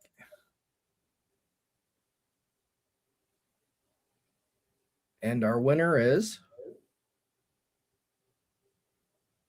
Karen Fowler. Congratulations, Karen. Karen is also watching today on YouTube. So congratulations, Karen. You know the drill, Karen. To claim that prize, just send us an email to info@stitchitintl.com. Let us know your full shipping address, your name, and all that good stuff on there, and what you won. That's always a good idea too, y'all, just to put what you won. And that way we can very easily identify it, and send it to us, and we'll get that shipped out to you as soon as we get the information. So hope everybody enjoyed the show today. Roger, I know I did, and I know you did, because yes, man, we've been talking so much about it. And but again, I want to remind everybody, We really need y'all help to grow this channel. Mhm. Hey, go out there and spread it to your friends. Tell everybody you know it's in the sewing to come and join the show, join the Stitch Nation. If you haven't subscribed to our YouTube channel yet, go subscribe to it. Hit that thumbs up notification. If you haven't liked our Facebook page, go like our Facebook page as well. Even though if you're watching it on here, still go like the Facebook page. It all helps us because we've got them all networked together, and it enables us to keep giving stuff away like we're doing today. A lot of great prizes, and we want to continue that, and even get better prizes later on. So we really need your help. Spread the word out there to all your friends and family. And man, I tell you what, Roger, we got to build the Stitch Nation, don't we? Yes, we do. And I mean, we can't do it without you. We appreciate No. you so much for joining us every week. It really warms our hearts. So thank you. It does. And just keep us in mind too. Anything that you're, sewing related items, you're getting ready to purchase something. Hey, don't forget that SII store. Just SIIstore.com. It's easy to get to, and get on there and just see all the things that we have. We're constantly updating the website. I mean, Roger and his team are putting products up daily, and we've got thousands more to put up. I mean, we've put thousands up already, but we got thousands more to do. So it's just a work in progress, and just keep checking with us and look for that product you have. And, if you don't see it, something you're looking for, hey, send an email to info@stitchitintl and let us know that, hey, I'm looking for this. Can y'all get it? And we'll see if we can get it for you. So anyway, we sure do appreciate all the support. Appreciate y'all on the show today. Appreciate you all week or all month so far. Yes. And man, we've got 2 great shows coming up the rest of this month. And then we get into April, and we've already started planning shows for April. But hey, the Hoop and Stitch event right now is what it's all about. And make sure y'all tune in next week as well on Wednesday, 10 a.m. Central Time. And we'll probably be about a 2-hour show next week. So get prepared. Roger, another great show. Yes, definitely. I can't wait for the rest of the month. We have a lot coming up. So thank you all for joining us. Sure. Y'all have a great rest of your day. Have a great weekend, and we'll see y'all first thing Wednesday morning. Bye.